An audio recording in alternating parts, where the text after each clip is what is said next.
Good morning, Ercot Board. This is Chad Seeley. This is a technical announcement to make sure that we're broadcasting live on the internet. Once we get that confirmation, I will turn the meeting over to the board chair. Please stand by.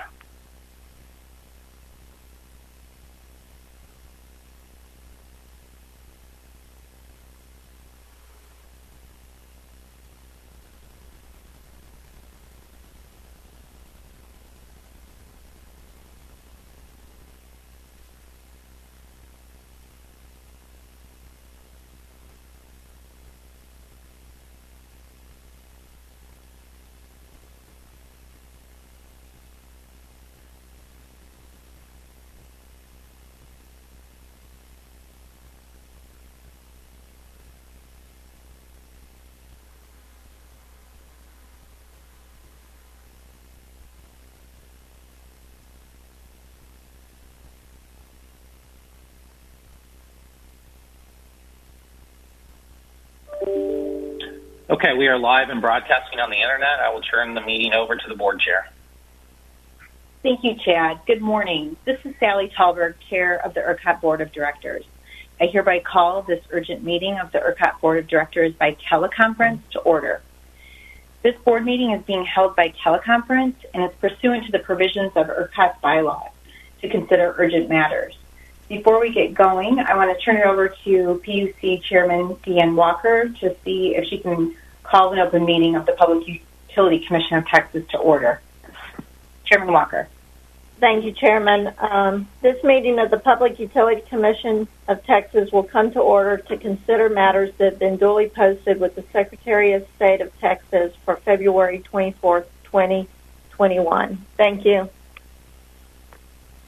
Thank you, Chairman. I'm going to ask Chad Seeley, Ercot Vice President, General Counsel, and Corporate Secretary, to conduct our roll call of directors and segment alternates.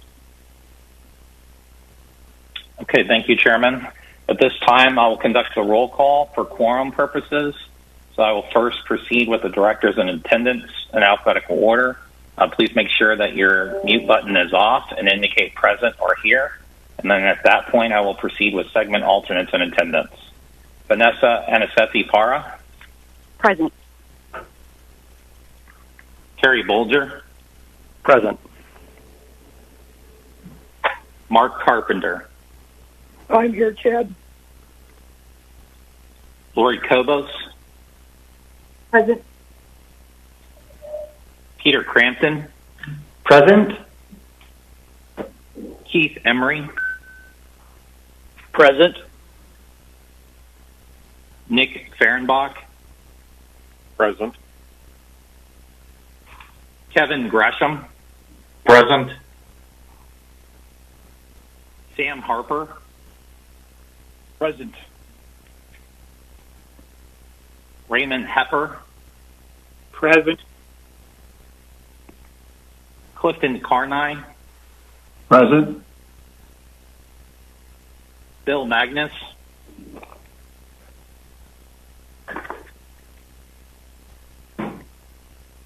Bill Magnus.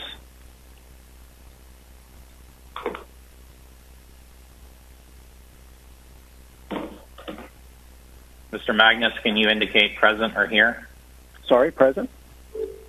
Thank you. Jackie Sargent. Here. Sally Talberg. Present. PUC Chairman Deanne Walker.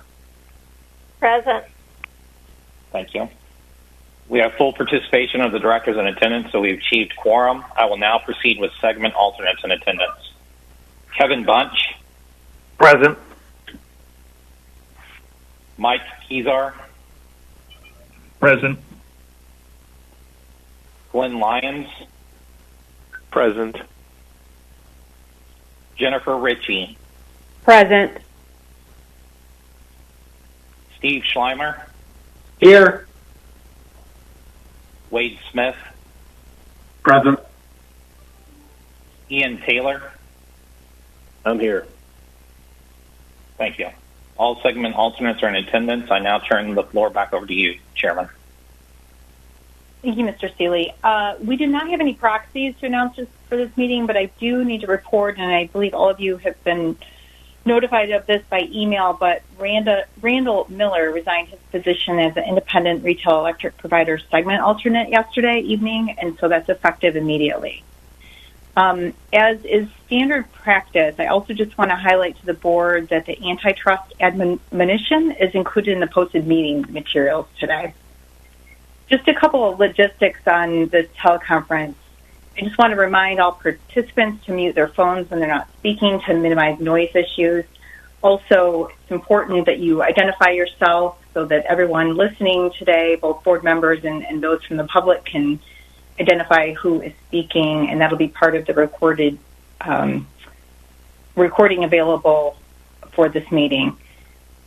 Also, just be mindful that there's a slight audio delay on this teleconference, so be patient as we move through the meeting. We want to avoid speakers talking over one another. And in anticipation of the interest in this particular meeting, Ercot has made arrangements to accommodate a larger number of viewers of the webcast than normal. So if for any reason you're having issues with webcast, please contact Swaggett Productions if that number is available at the bottom of the agenda. And if we do experience any significant technical difficulties, we'll pause the meeting to the extent needed. Thank you for your patience with those issues. The reason for this urgent meeting, Ercot has provided a summary. It's in a notice of February 24th, 2021, urgent teleconference meeting of the Ercot Board of Directors. It was filed Monday, February 22nd, 2021, and project numbers 50664, 27706, and 51812 at the Public Utility Commission. I want to acknowledge the public comments we received. Ercot provided instructions for advanced written public comment on the agenda items for this meeting. That was posted on February 19th, 2021, last Friday. Ercot has received a number of comments through yesterday's deadline, and they were circulated to the board members for your review. There's also a summary of the comments that are posted under agenda item 3 for this meeting on the website. Just a reminder to those of you who are listening, the materials for this meeting are available on the Ercot website. A couple things about the comments. They range a number of topics from high energy bills, disparities in how outage areas were handled, vulnerable residents affected by the outages, winterization of power plants, federal jurisdiction of energy, and a host of other topics. The staff is going to continue to forward to the board any additional comments that are received. And if anyone from the public is joining us today, just please be assured that there's a tremendous interest in getting answers to what happened, and there'll be future opportunities to receive updates at future board meetings, social media, and the website. And I'll talk a little bit more about additional public comment we've received later. Finally, just in terms of the introductory remarks here, just a ratification reminder. Our bylaws require the board to ratify any actions taken at an urgent meeting by teleconference at its next regularly scheduled meeting. And with those announcements, I'm going to move to agenda item 2, reviewing the February 2021 urgent extreme cold weather event. And let me just begin. We have a presentation that's available on the website from CEO Bill Magnus that we'll walk through and have an opportunity for the board commissioners to ask questions and provide comment. And before we do that, I just want to make a few introductory remarks. First of all, I want to acknowledge the pain and suffering of Texans during this tragedy that continues for many, even after the power was restored last week. I've had regular interactions with fellow board members and Ercot staff during this emergency, and I know all of our hearts go out to all of you who have had to go without electricity, heat, water, medicine, and food during frigid temperatures and continue to face the tragic consequences, in some cases, the loss of a loved one. Many of the organizations represented on this board that make up the electric industry, including operators of power plants, electric lines, and customer service centers, worked around the clock to restore power for over 4 million Texans. Crews worked in difficult conditions to arrange new fuel supplies, repair damaged equipment, and help vulnerable customers.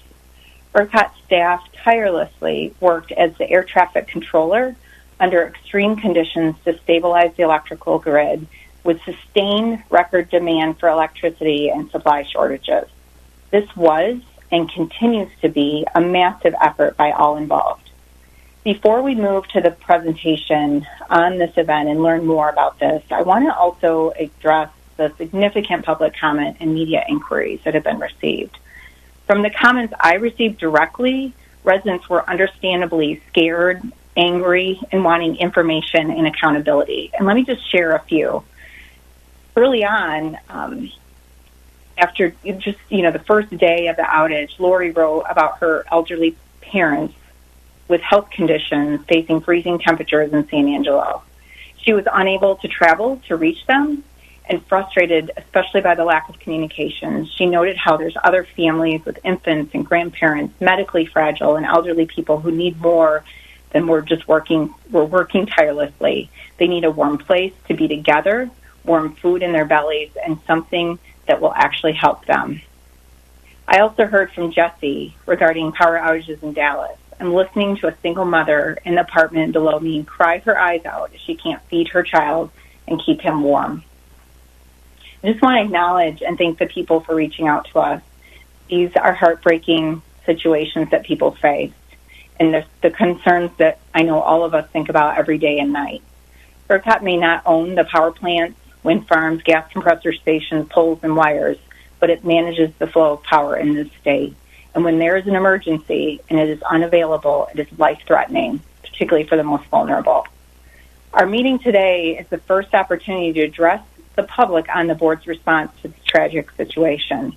Today, we're going to begin the process to examine what happened and better understand the role and decisions by Ercot to prepare for and respond to this extreme weather event, the massive loss of electricity generation, and the ensuing energy and humanitarian crisis. We're going to hear from Ercot CEO Bill Magnus, the first comprehensive accounting of events that transpired last week. This will provide an opportunity for the board to ask questions and its oversight role.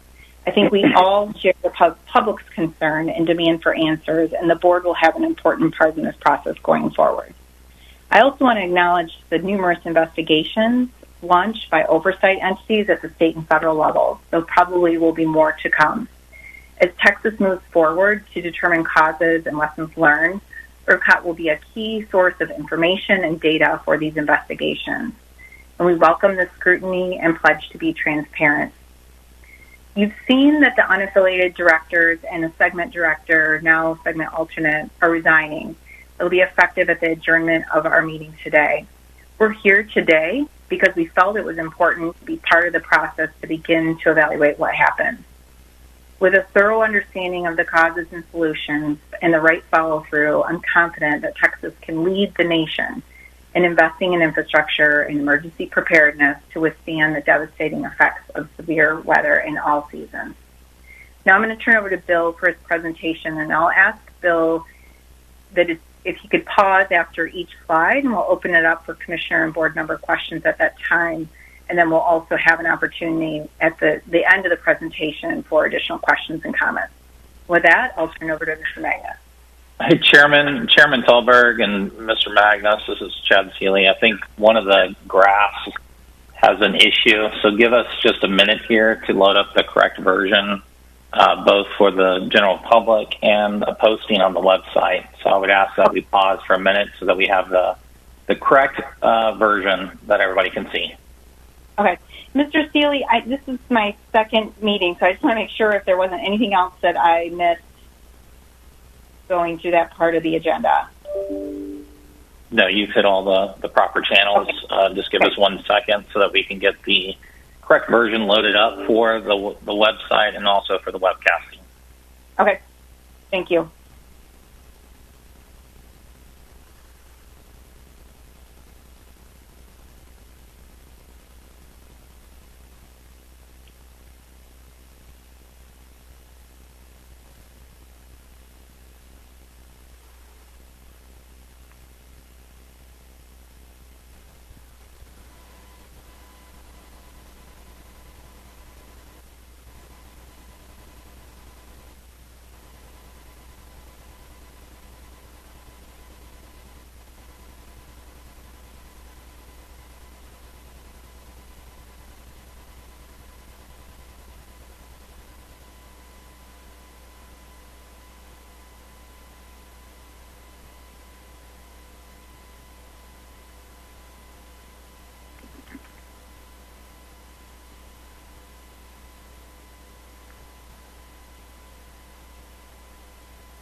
one more minute, and I think we'll have the issue resolved, so please bear with us. Thank you.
Chad, this is Sally Talberg.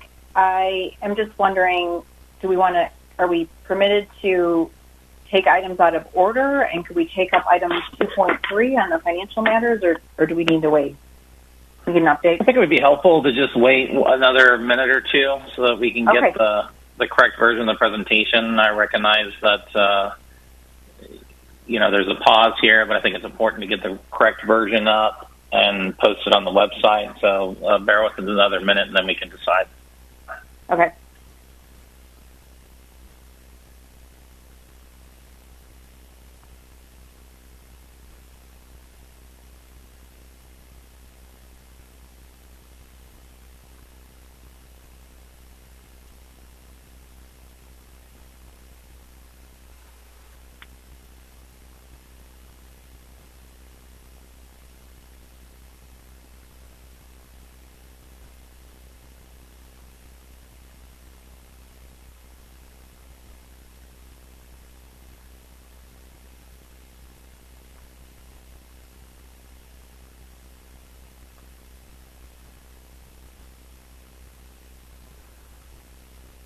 Couple of things. Mr. Seeley, if you could flag for us what slide changed.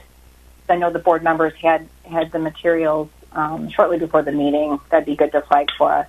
Yeah, there's no fundamental changes. There's some graph lines that are missing on the version that was posted, and so we're trying to get those graph lines. The content is all there, but without the graphical representation, you lose some of the context. So we're updating that to, yeah. Okay, I think I know which one it is, and we can flag that as we go through. I guess while we wait, I'll pause to see, or just provide an opportunity if there's any board member that wants to make any introductory comments before we hear from Mr. Magnus on the CEO's presentation. Hi, Sally. This is Vanessa Nisetti-Para, board member and Vice President of Regulatory and Compliance for Just Energy. I would appreciate a brief moment to make a statement, if that's okay. That'd be great. Thank you. Thank you. And certainly I'll wait for the board, for the staff to go through their slides, and I'll hold some of my questions. But I thought it'd be a good idea to just indicate that I am speaking on behalf of Just Energy, which is one of the largest retailers in Texas, with offices in Houston and Dallas and hundreds of employees in the state of Texas. Also wanted to clarify that under the Ercot bylaws, I serve as the elected voting director for the Independent Retail Electric Provider segment, and I have served on the board since January 18th of 2021, or 5 weeks now. This is an unpaid position for the term of 1 year, and therefore I am not compensated by Ercot or the state. I'd also like to indicate that I empathize with all of the Texans affected in the weather event that occurred in Texas last week, and certainly appreciate all of the work that is being completed by the legislature, the Public Utility Commission of Texas, and Ercot to mitigate future events and protect Texans. This event has had an immediate impact on consumers, as well as a devastating financial impact on the retail energy community.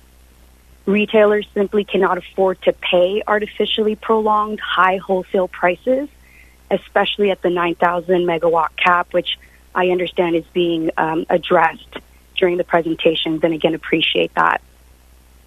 I recognize that there's several investigations and hearings underway by the legislature and Public Utility Commission to comprehend the impact and find some fair solutions. And again, I just wanted to say that I truly appreciate all of the efforts of the governor, as well as everyone that's involved. Further, I understand that these investigations take time, and questions with regards to further and possible solutions will come out, during these investigations. So I will reserve my questions until appropriate, but just again wanted to share my empathy for all affected in the weather event from last week. Thank you, Ms. Anisetti-Para. Anyone else want to make any introductory comments?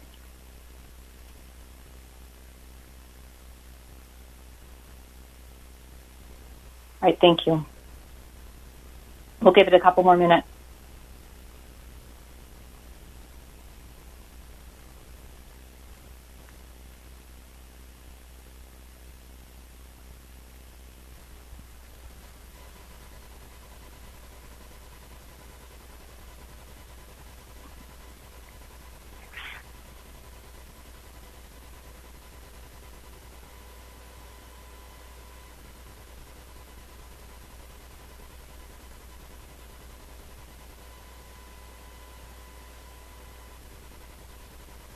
Okay, Board Chair, we do have the correct version loaded up now on the streaming webcast, and we are updating it on the website. So people will have to refresh their browser to get the correct version. Again, the only issues were with respect to a minor typo, and some of the graphical lines were not showing up, so we replaced those slides so that you can see the full graphical lines. So this time, I'll turn the meeting back over to you. All right, and Mr. Magnus, are you ready? Yes.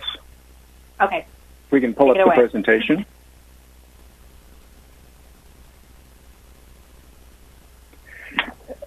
I apologize for the delay. And before I get underway with the presentation, there are a lot of details, a lot of technical information that we gather that we'll provide in this presentation and in future presentations and assessments of these events that are ongoing. But the first thing, as Chairman Tolberg said, this was a devastating event.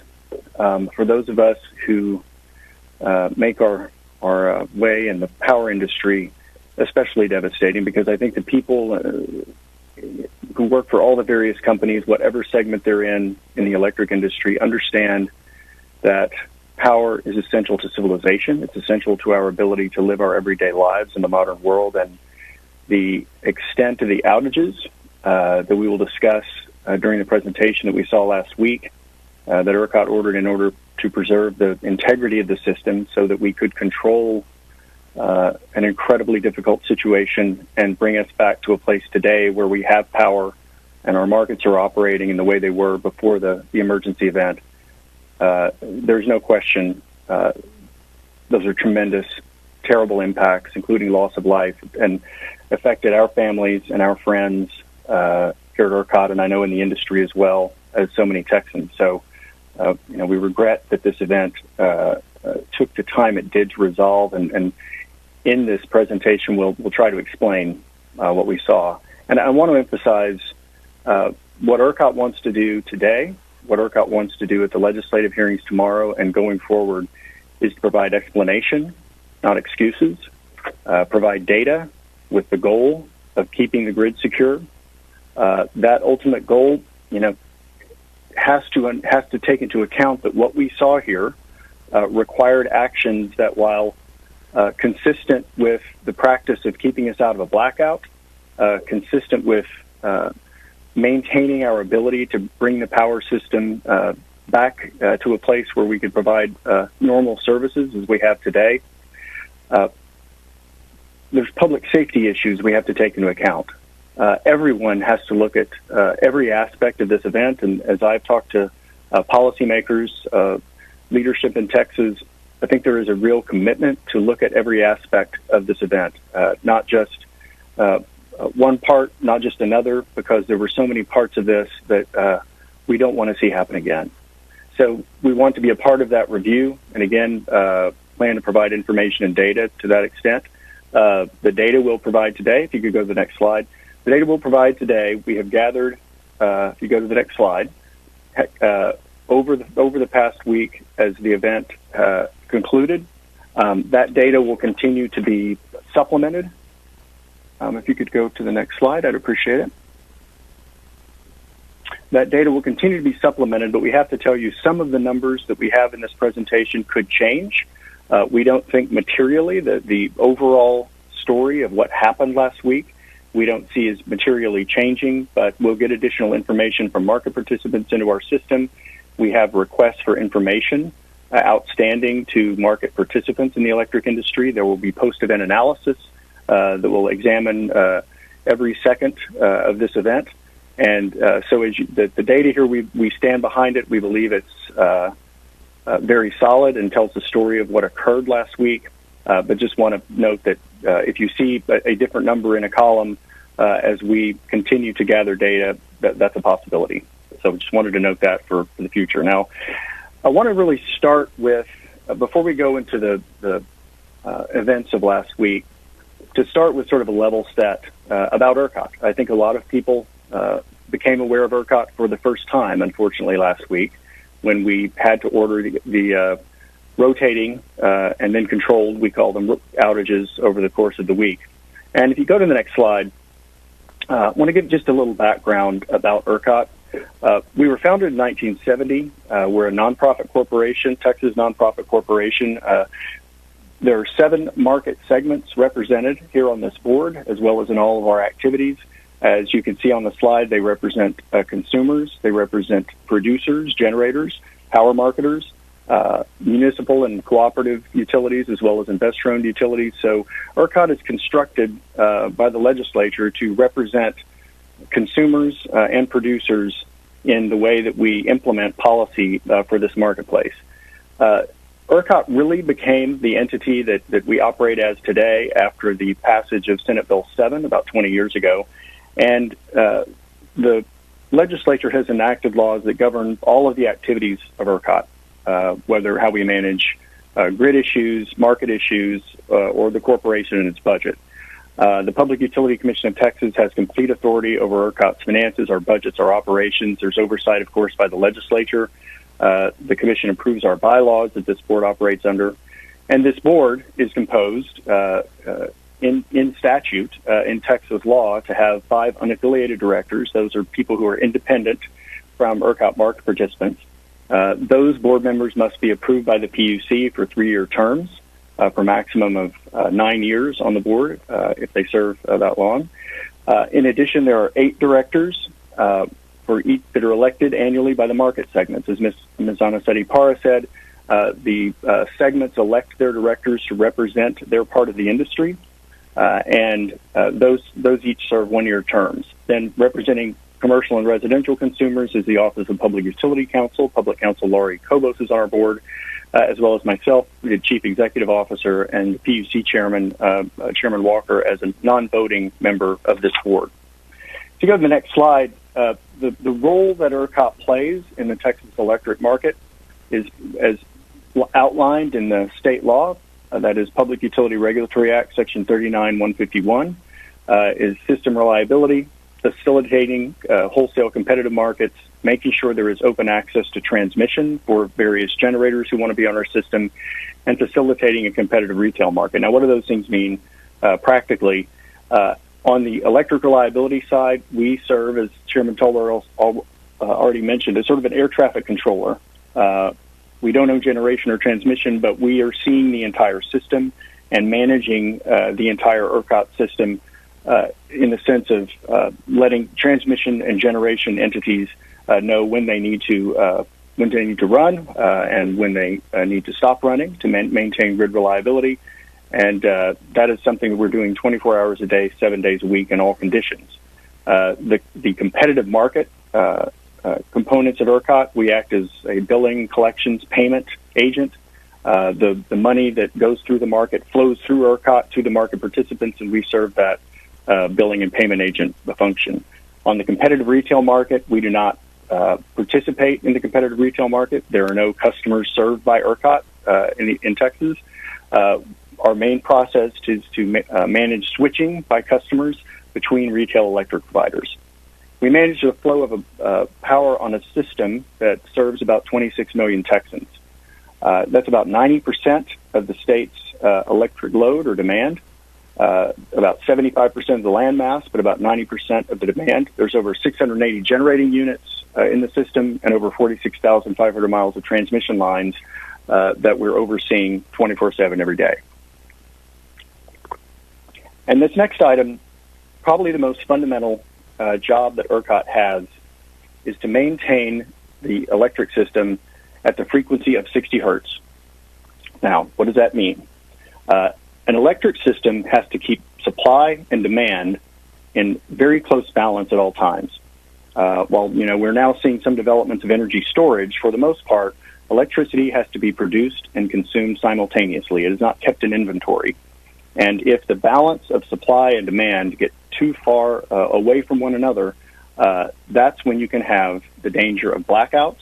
And when we say a blackout, we mean a blackout that could keep the system down for an indeterminate amount of time. And we'll talk more about the details of how that process functioned during the emergency last week. But that fundamental role of keeping the system balanced at 60 hertz so we maintain its security is probably the number one job. On the financial side, on the wholesale market, you'll hear from some of our folks today about the financial impacts of what we're seeing out of the emergency. We provide settlement services for nearly 8 million, or rather, we provide settlement services for the wholesale market, and then retail switching management for about 8 million competitive choice customers. All right. The next slide, I want to focus on some things Ercot does not do. As there's been a lot of discussion during the event of what Ercot is doing, we need to be clear that we do not own, operate, or have any enforcement authority over any electric generation facilities or any electric transmission or distribution lines or substations. We are working every day, 24/7, with the owners of those resources to oversee and manage what is going on the overall grid. But we don't own those assets or control them. As I said, we don't send bills for retail electric service to residences or businesses. We're not in the business of providing power to end users. And we don't control or operate electric service to local areas, to neighborhoods or individual premises. The poles and wires companies, transmission and distribution companies provide those services to their customers. We don't establish pricing or rates for retail electric customers. There are market structures in place that policymakers have chosen, and we need to implement in pretty sophisticated computer systems to manage the large amount of transactions that go through, but we're not setting prices. And we don't have any direct relationship with customers or direct customer relationships with the public because we are dealing primarily with, in the wholesale market, the generators and the transmission companies, and working with them to keep the grid secure. On the next slide, on issues of sort of Ercot governance and how we're managed, our budget is approved by the board and the PUC on a biennial basis every 2 years. We're funded by a system administration fee. That fee is currently 55.5 cents per megawatt hour. We note here 1 megawatt of electricity produces power for about 200 Texas homes during peak demand. And the average cost that is ultimately passed along we bill this to wholesale participants. And that when that's passed along, it averages out to about $7 a year for residential households. And again, we don't set consumer rates. Those are set either by regulators or by the companies that sell the services, both for generation and for transmission. So next slide, I want to just to sort of wrap up this overview, show you, where the power in Texas comes from. We have a very balanced portfolio of generation resources on our system. It is listed here, and natural gas leads the way with over 47% of the installed capacity to produce power in Texas. We have coal on the system. We have nuclear plants, a lot of wind power, and an emerging amount of solar, a utility-scale solar, the large solar farms that provide power. So all of those different types of generation are feeding into the system, and then they're traveling across those 46,500 miles of transmission lines to get out to substations and out to the ultimate customers. Now I want to go into the review of the emergency events of last week. So you can go to the next slide. So, as forecast, we saw the storm coming, and we began to take actions according to our procedures during the week of February 8th to assist generation and transmission companies in their readiness, as well as preparing ourselves to manage an event that we saw as an extreme event. We expected to go on for some time. We canceled transmission outages. That affected over 1,600 transmission devices. We delayed other outages, and what we mean here is, transmission companies want to do maintenance on their lines. They need to request those outages from us to be sure that if that line is out, we can still maintain the system reliably. That is a constant part of our process to manage those outages on the system, both of generation and transmission. Transmission providers stepped up and deferred those outages during this time because we knew that we were going to have extraordinary demand on the system. And we reviewed planned generation outages and to see if anyone could potentially return. There was not a whole lot of planned outages that did not return. Most of the generation saw what everyone else was seeing on the system, that we had a very high demand event coming and wanted their units to be ready to run as much as possible during that time to support the system. And we noted potential of up to 11,100 megawatts of forced outages due to gas restrictions. We now receive communications from our generators on their gas company and fuel resources. And so we were anticipating and had information gathered that allows we expect to see some forced outages that have to do with the gas restrictions out on the system for natural gas units. And we began using the maximum icing potential for our wind forecast. What that means is every day we're not only forecasting what the demand we expect to see on the system, but we're also looking at what the supply is. And with wind and with solar, that needs to be forecast because it can vary quite a bit during a day depending on weather and other conditions. We have tools within Ercot that we can see what weather is coming and where we expect it to be geographically in Texas. And where there is a lot of wind turbines based on their characteristics, how much icing we'll see. So when there is that icing to the point that wind turbine is not going to be able to operate, we work that into our wind forecast so we know it's going to be coming to the best extent we can based on the anticipated weather. Then internally at Ercot, we waived COVID restrictions we've had in place for some time. We needed to get additional support on staff on site. We prepared our facilities for extended on-site staffing and also activated remote engineering and support staff as needed. We began to have regular calls with the chief system operators of the transmission owners out on the system. We had 18 of those chief system operator calls with our chief operator over the 8 days. And we requested the TCEQ and Department of Energy enforcement discretion for power plant emissions during this event.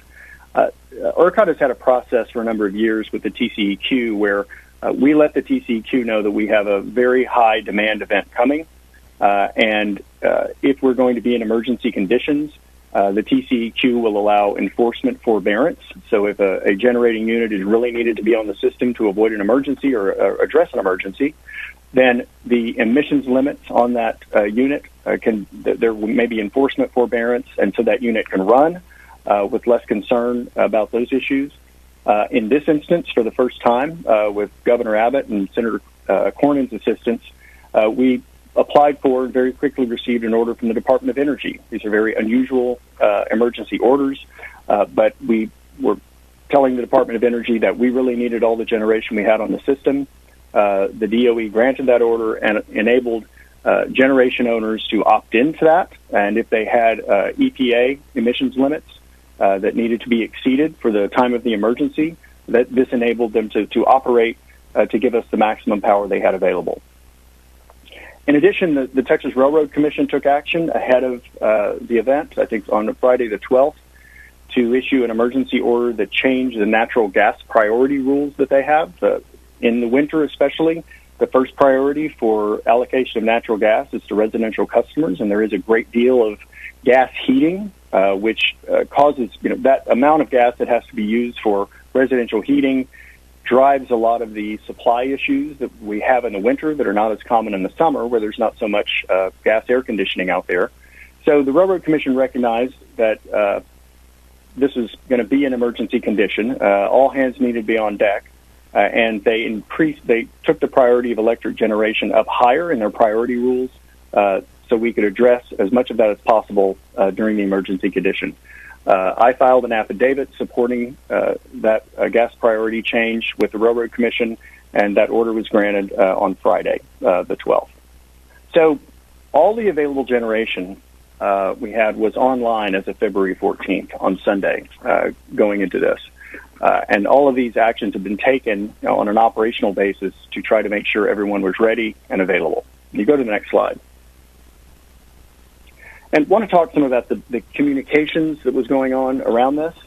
Back on November 5th, our meteorologist issued his winter outlook for market participants and the public, looking, sort of long-term into the winter, noting a very good chance of an extreme cold weather event during 2020 or late 2020 and into 2021. On November 5th, you can't know exactly what that system is going to be or exactly when it's going to hit, but we saw that the weather conditions did bode well for something large and extreme on the system sometime during this winter. And we tried to notify market participants and the public through our postings that's what we were seeing for the winter time. On February 3rd, our meteorologists warned market participants and the public that we'd see the coldest weather of the year, and those weather updates continued on our website. Our meteorologist provides an update every day on our short-term weather forecast, and so we're moving away from sort of longer-term outlooks for the winter and into more real time. And so on February 8th, we issued an operating condition notice. What that means is we were telling the entities that we communicate with, the generators and the transmission owners, that we expected extreme cold weather. We posted that on our public website. When we issue those operating condition notices, we be sure to share them with the Public Utility Commission so they're aware of what we're seeing and what we're telling the marketplace. And that communication, the communication we do every single day that is critical to the functioning of what Ercot provides on the system, is primarily focused on talking to the people who are managing the assets on the grid. So communications with transmission owners who we work with generators, with people who are participating in the marketplace, because most days those are not as high-stakes communications, but they're really focused on the market participants. And there is a very clearly set out stages of those communications, so market participants know what to expect, and when they see them, they know how to react. So February 8th, we issued that first operating condition notice. I know on February 9th, the board had a meeting. I mentioned at the top that we were seeing the cold weather coming. We anticipated we would be prepared, and didn't really go into a whole lot of other detail because we had already started the communications that you board members are aware of that we do with the market to try to promote readiness all through the system. On February 10th, sort of the next step up, sort of like warnings and watches and, increasing levels of concern, we issued our advisory, again, on extreme weather, posted on the public website, and issued grid condition updates for market media representatives. That is those people who work at the various companies in the market who will be addressing the media so they would know what we were seeing coming the next week. On the 11th, that was stepped up to a watch for a cold weather event.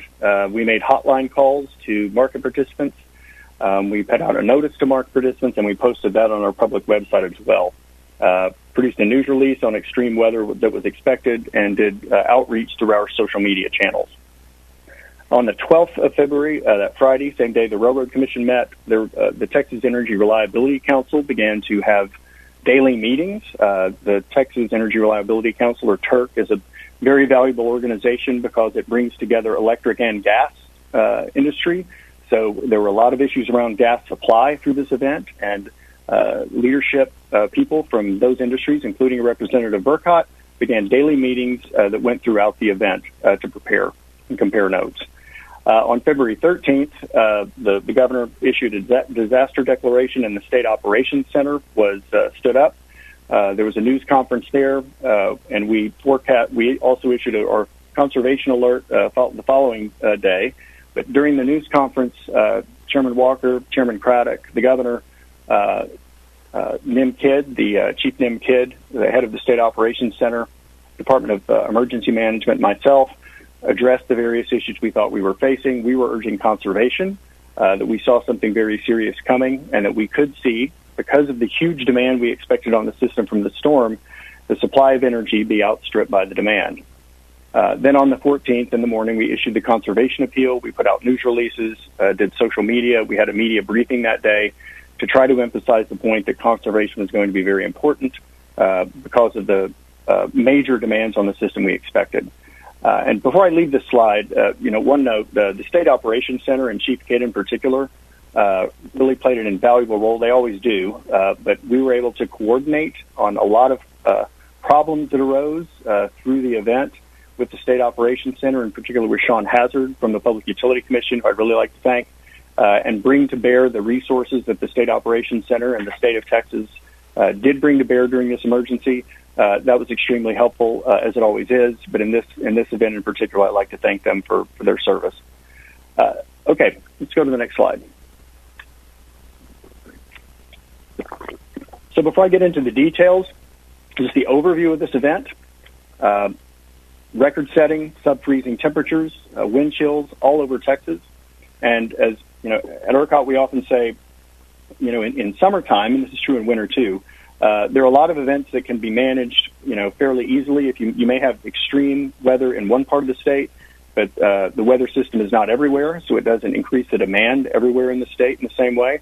As this storm developed, we saw, and before it came in, knew that it was going to go, tip to top of Texas.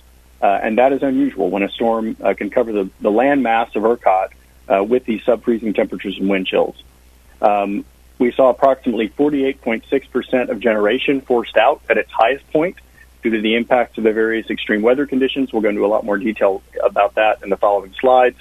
The controlled outages were implemented to prevent a statewide blackout, and we'll go into a lot more detail describing why we called those outages and the challenges they pose to the system. But ultimately, we had to limit electric supply because you cannot provide more demand. You can't serve more demand than you have supply, and you've got to keep that system in balance. And the only tools that we had to maintain control and not slip into a blackout in a much worse condition was these outages. Local utilities who were implementing the outages were limited in their ability to rotate the outages because of the magnitude of the generation unavailability, the number of circuits they have to handle with critical loads. We'll talk more about that in a moment. Tremendous service by the local utilities, the poles and wires companies, in implementing the amount of outages that we needed, but it was extraordinary and caused some issues that were certainly extraordinary and very difficult to deal with. On the next slide. Mr. Magnus, this is Chad Seeley. I just want to make sure you're giving board members an opportunity to ask any questions about the slides that you've presented so far. Good point, Chad. I'm sorry about that. I'll pause here and see if, before we get into the timeline of the event, if there are any questions on what I've said so far. Mr. Magnus, this is Jackie Sargent, General Manager of Austin Energy and Municipal Utility Segment Board Member.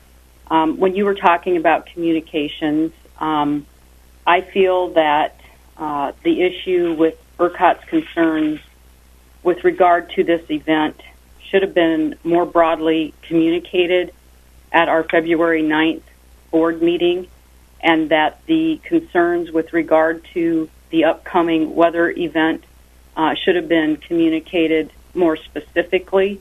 And I feel, as a board member, very frustrated that did not occur, and I just wanted to make that statement. I understand, Ms. Sargent, and I'm sorry that we did not cover that in more depth. There were a lot of ongoing activities with the folks who are operating the generation and transmission on the grid, where we had those communications focused, but I certainly could have done a better job emphasizing what was coming and had that communication with the board in more depth as well. So I understand your frustration. Any other next slide? Oh, I'm sorry. Any other questions? Yeah, just pausing for a moment to see if there's any other questions or comments. This is Sally Halberd. All right. Thank you. Okay. We can go to the next slide. So this is a timeline of the beginning of the event. So it starts at 8 a.m. on Sunday. We did issue the conservation alert and the media appeal. The reason we issued that on Sunday was we did not want to issue a conservation appeal too far ahead of an event because people will remember to conserve if it's coming right at them. If those sit out there for too long, our experience has been that the communication is less effective. So we issued that on Sunday, the 14th.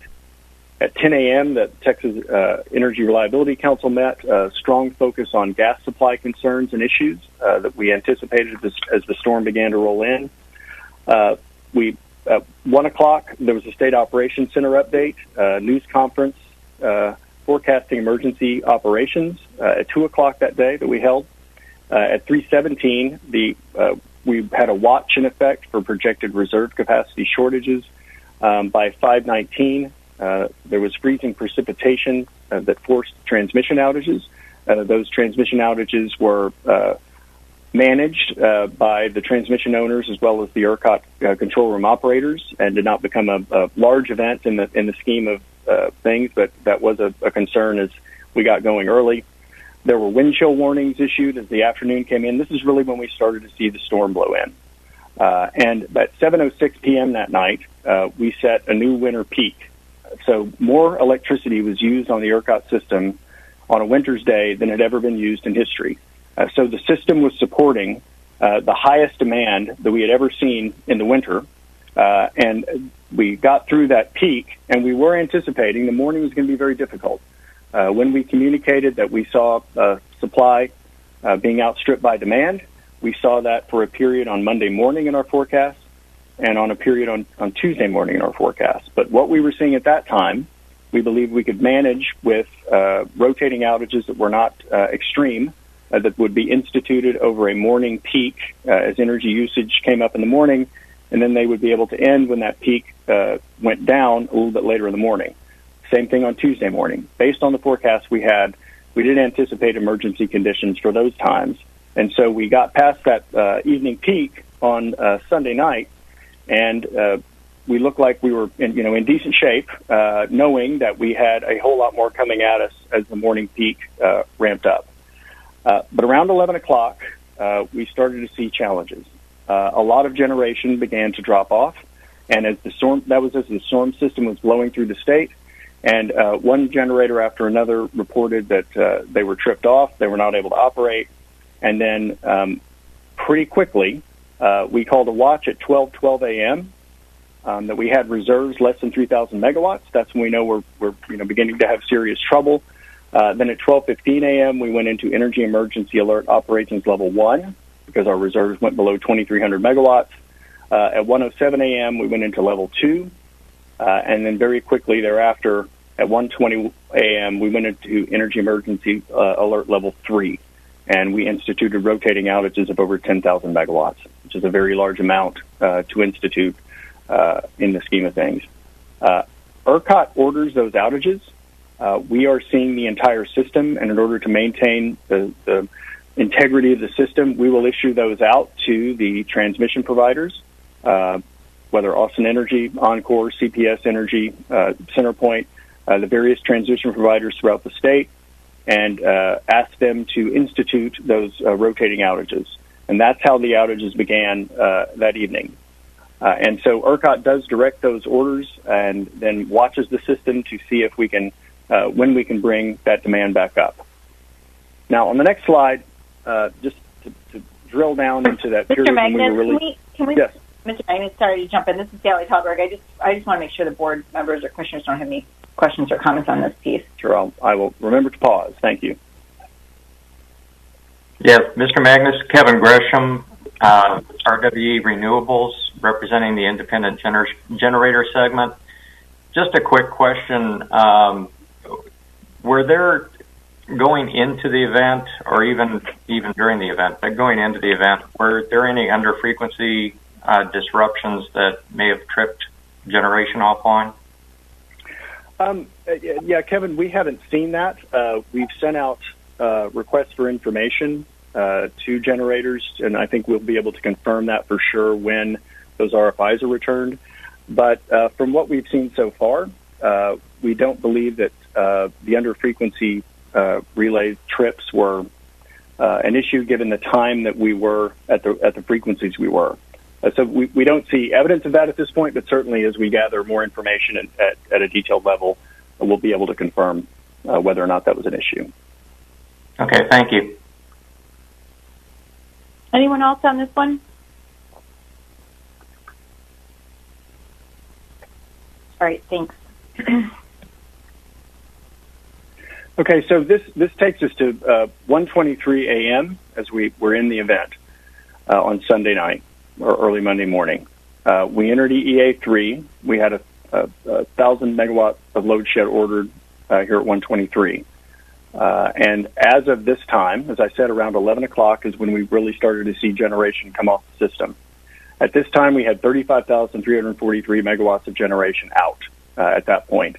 And as you can see in the chart, we were riding along fairly steady, but then began to see additional generation trip off at another 1,418 megawatts drop off, and another 248, another 329. At that point, we believed that we needed to add additional load shed. We ordered another 2,000 megawatts of load shed at that time.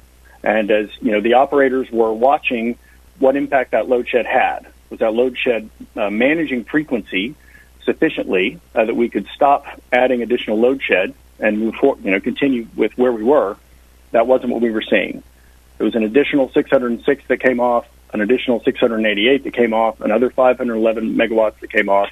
And at that point, we're getting down to the frequency levels where we're in the danger zone. And as you see on the chart, we have a bar there across at 59.4 frequency.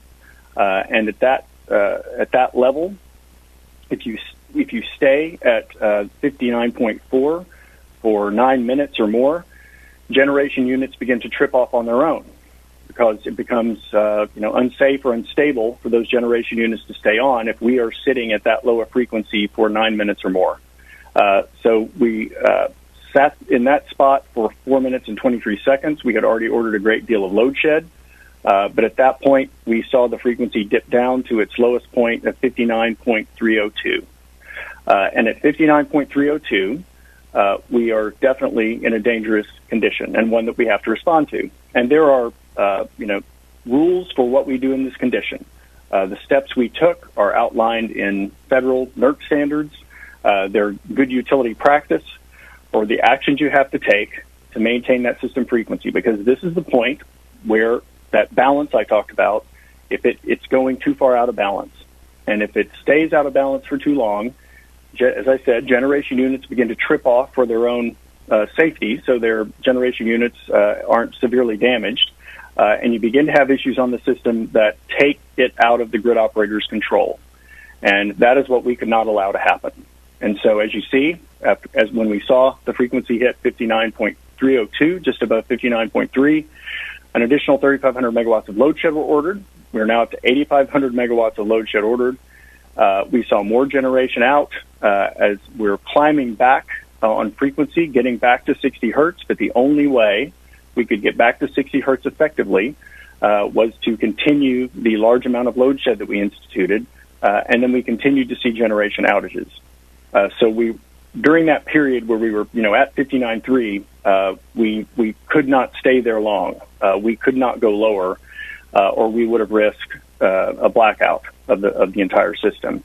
And that is the thing that we cannot allow to happen, because if we have a blackout of the system, the system is out for an indeterminate amount of time, and it's extraordinarily difficult to bring it back.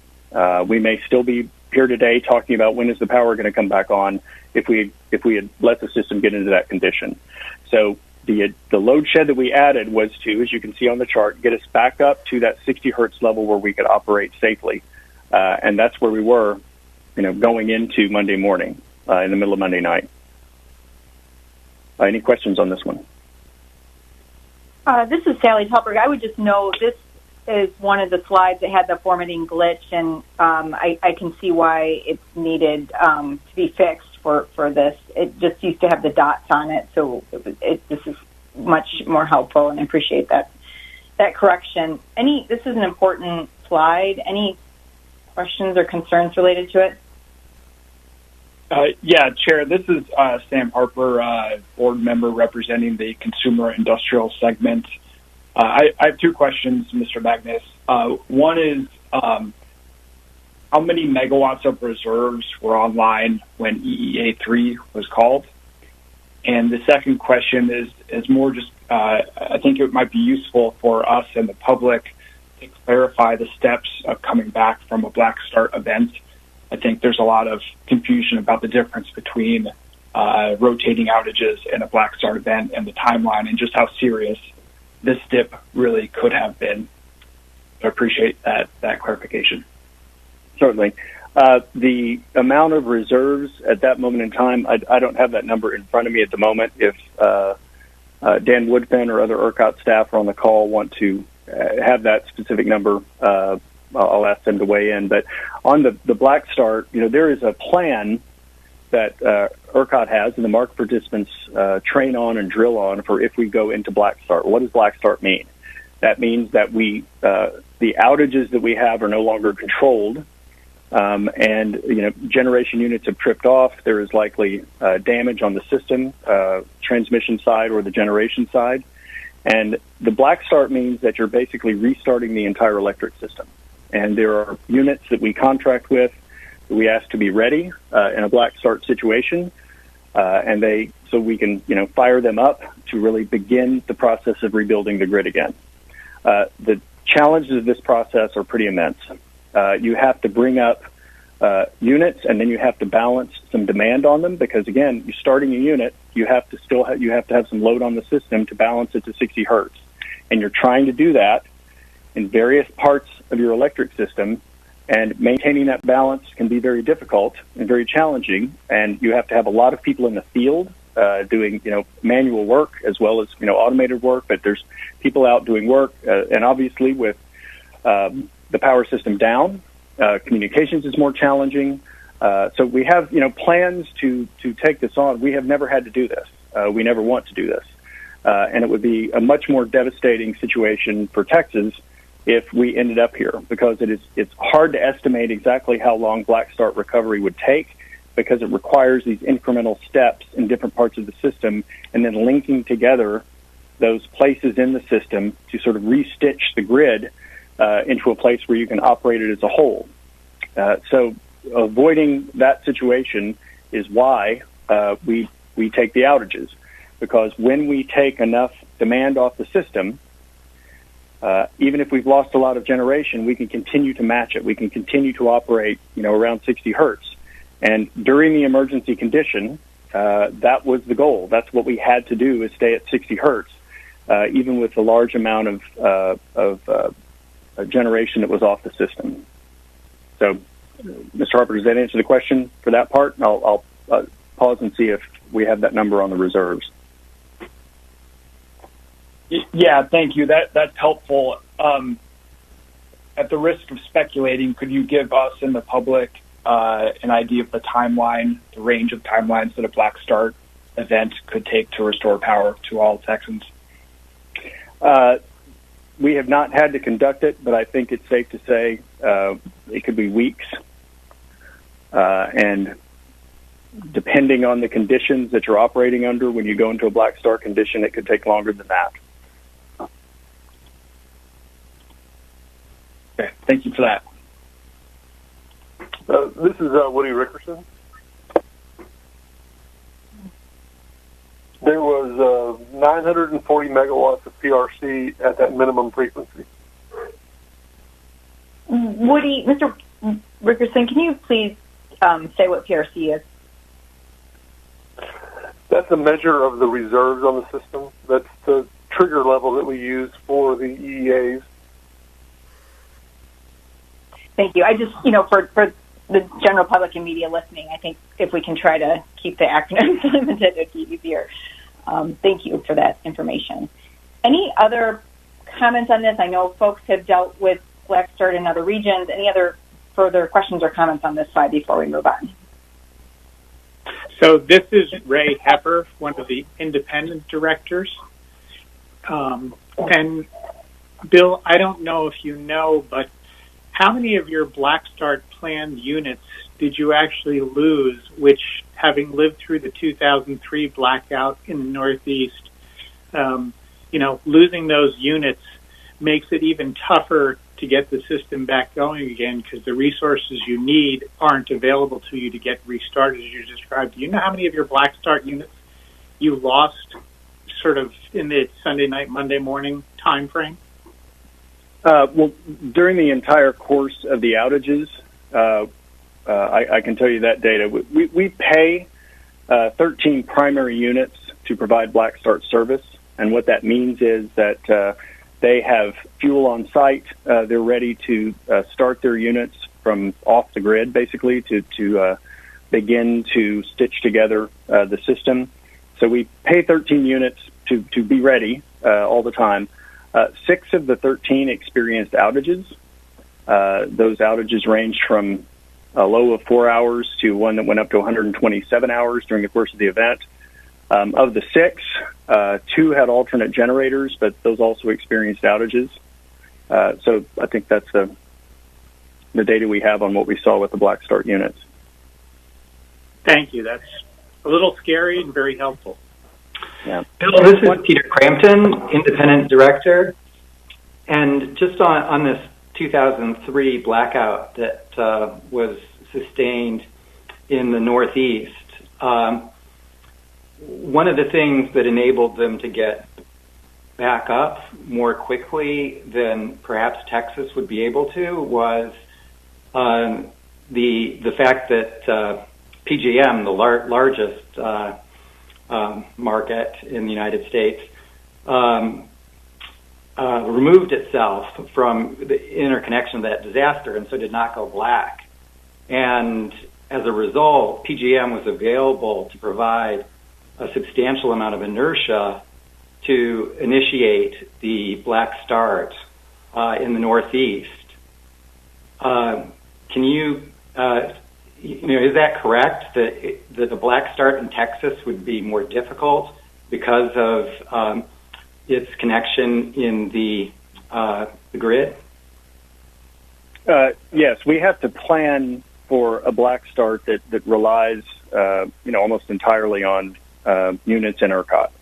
There are some, as you know, Peter, some limited connections to Mexico, some limited connections to the Eastern Interconnection in Ercot.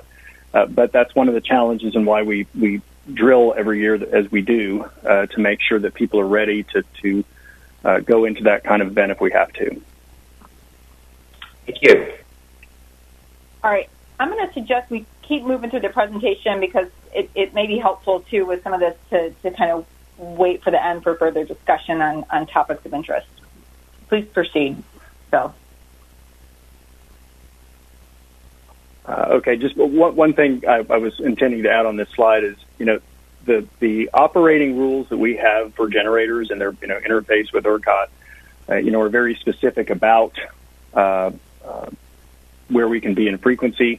And, if you have under frequency relays, that is, you can, trip the unit if they're activated automatically. When you get to 59.4, there shouldn't be automatic tripping in that case. If you're above 58.4 up to 59.4, you can't stay there less than 9 minutes, more than 9 minutes. So that 4 minute and some period, we couldn't be there very more minutes. If we had stayed there and not done additional load shed, those are the minutes that we would be wasting that would be taking us towards a much more disastrous outcome. Now, we have controls in place to manage that, and we use them. The condition was dangerous, but we knew exactly what to do to manage it. So there are plans, there are safety nets, there are lots of rules we have about how the system works to keep us out of that kind of trouble. But as quickly as this issue came up, we were able to use those tools and manage it, but it did require taking more and more demand off the system to manage it that way. So that's my last note on this slide.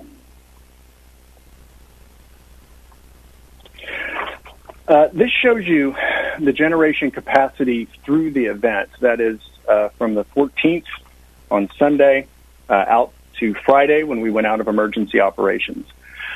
You see, when we started on the 14th, we had, going into it, basically, we had 25,000 megawatts of forced outages.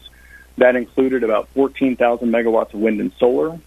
So going in, we knew, as I'd mentioned earlier, we had icing on wind turbines. There was equipment that, particularly in West Texas, that's not going to be available to us. And we knew that going in and knew how to manage around it if we could. The planned outages that were in effect were very minimal. 2,800 megawatts of planned outages is not a whole lot in the scheme of things.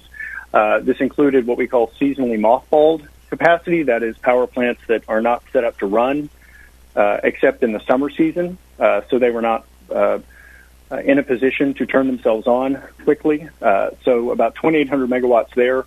And the only units that, were on planned outage were ones where the outage was already underway and they were not able to get back on the system because everyone who could got themselves on the system and tried to operate through the storm. So what you see as we go, February 14th into February 15th, Sunday into Monday, there you see that very large increase in the forced outages, which got up, around the 40,000 or rather 50,000 megawatt level there. And, this slide, I think, indicates why the restoration took as long as it did. In other events where we've had gone into rotating outages, say in 2011, the ability of the generation that was forced out to come back didn't take nearly as long as we saw in this situation, and we know because we were working 24 hours a day with the generation owners and their representatives that every effort was being made to fix those units. Some of them had fuel issues and could not come back until those fuel issues were resolved. So if you don't have natural gas fuel, you can't run a natural gas plant. So we saw a lot of fuel issues out on the system.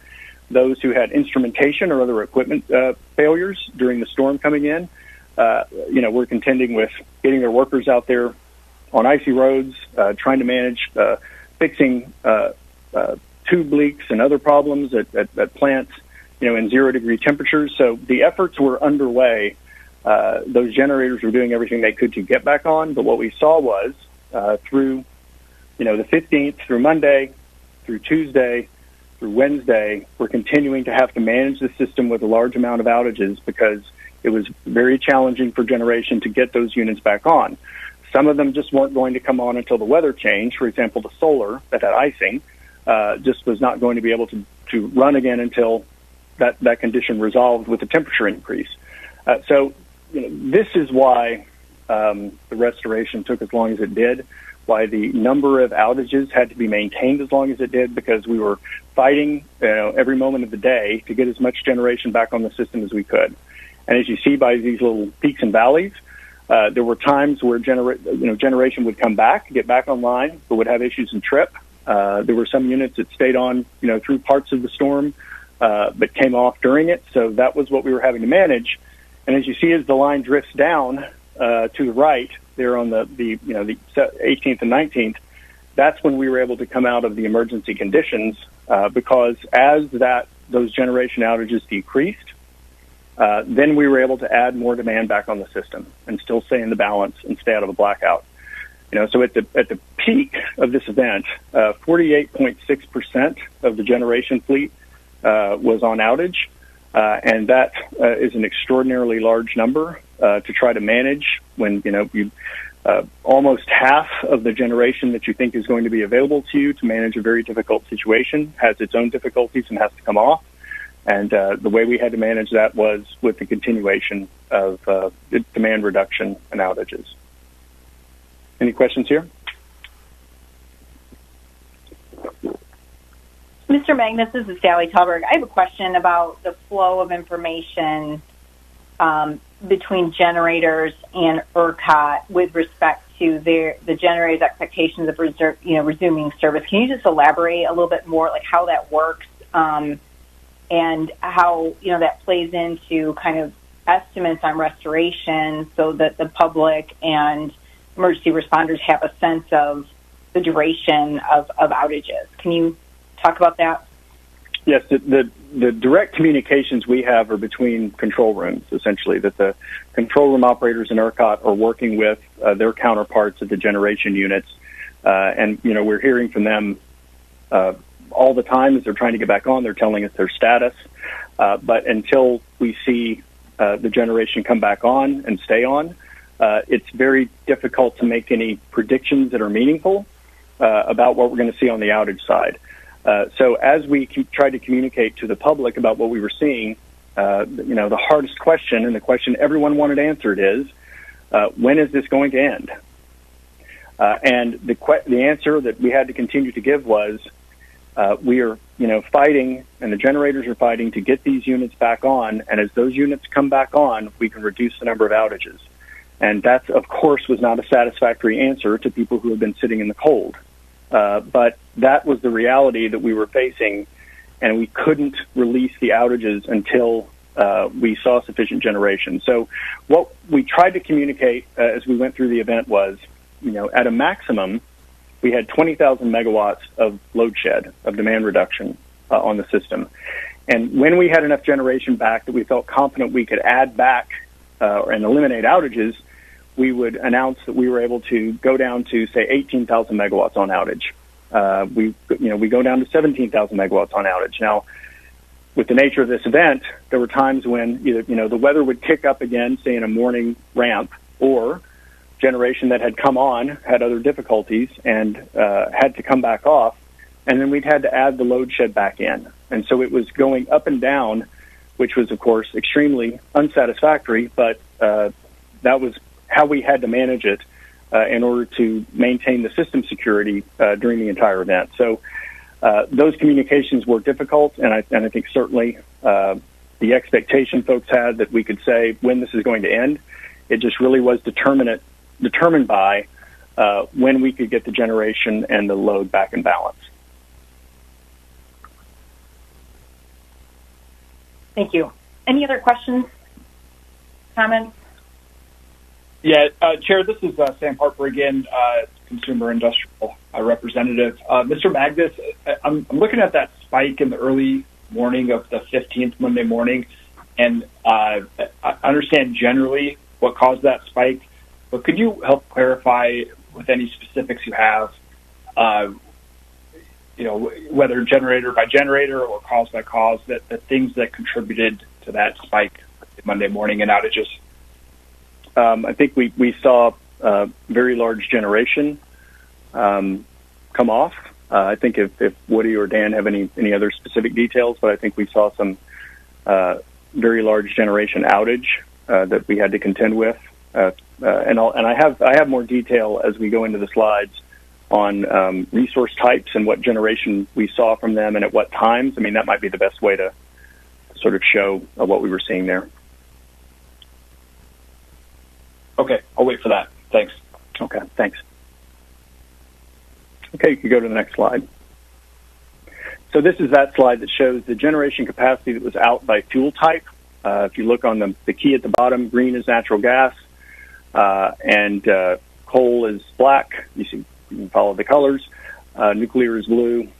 So here we go, starting the 14th on Sunday at midnight, and we had at that time, just start with natural gas, a little over 10,000 megawatts out. And then as we've discussed in prior slides, we saw this spike as the storm blew hard into the state.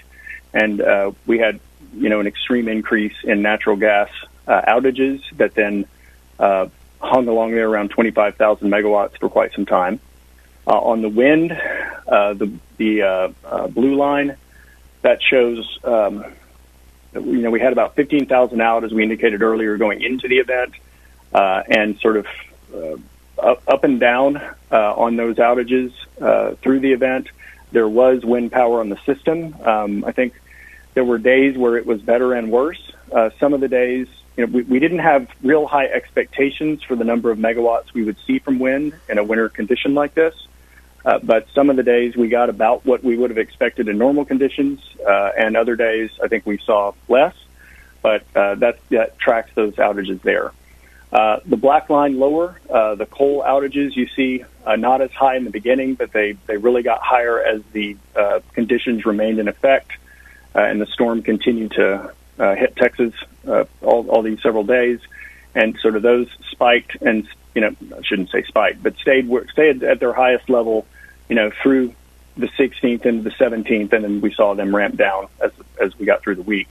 That bar there that sort of is a little square, that is the nuclear bar. There was an outage of one of the nuclear units in Ercot, which came off there on the 15th, and obviously those are very large units, so when any of those units are lost, it was a significant loss of generation. And nuclear units have a challenging time once they come off. Coming back on, there's a lot of work that has to be done to get them back onto the system. But we had them back there on the 18th, and there were no further outages on nuclear. The solar, the yellow line you see, not a whole lot expected. We did have solar power that was helpful one of the days of the event, running at a couple thousand megawatts, which certainly helped us as we were trying to get into the effort of bringing at least some of the outages back, but we saw there's the amounts we saw there, not a substantial amount throughout the event, but not a substantial amount of outages compared to others. So really, I think what I'd like to emphasize here is the storm affected every generation type. It caused freezing of wind turbine blades. It caused fuel supply issues as well as instrumentation and mechanical issues for natural gas. It caused those mechanical type issues for coal. We had a nuclear outage. I mean, this affected the system across the board. due to the intensity of the weather we saw and the duration of the weather we saw. Any questions here?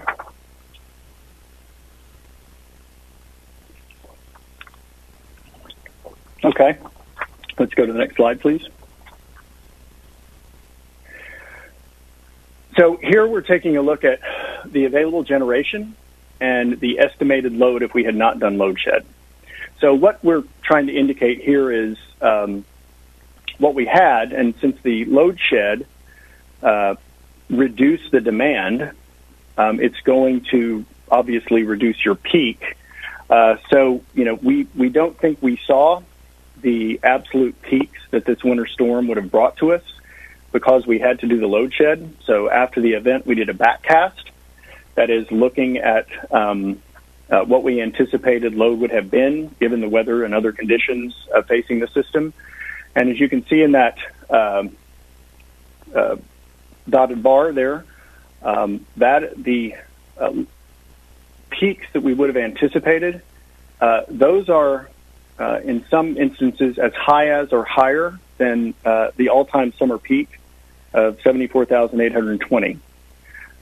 Texas has never come anywhere close in the winter to using the amount of power that would have been on the system if we had not had to shed load.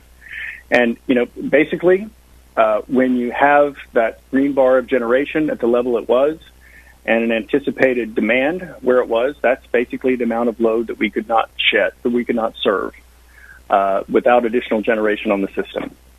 And then if you go to the bottom, you see the outages there and the amount of those, and that, fairly well matches the amount we had to take off the system in order to maintain stability on the system, given the number of outages we had and the weather we experienced. Any questions? Hey, Bill. Yes, sir. This is Clifton Carni with the cooperative segment. I'm looking at the purple line, and I'm comparing it to the period before the load shed, and I notice it looking really bumpy, lots of ups and downs.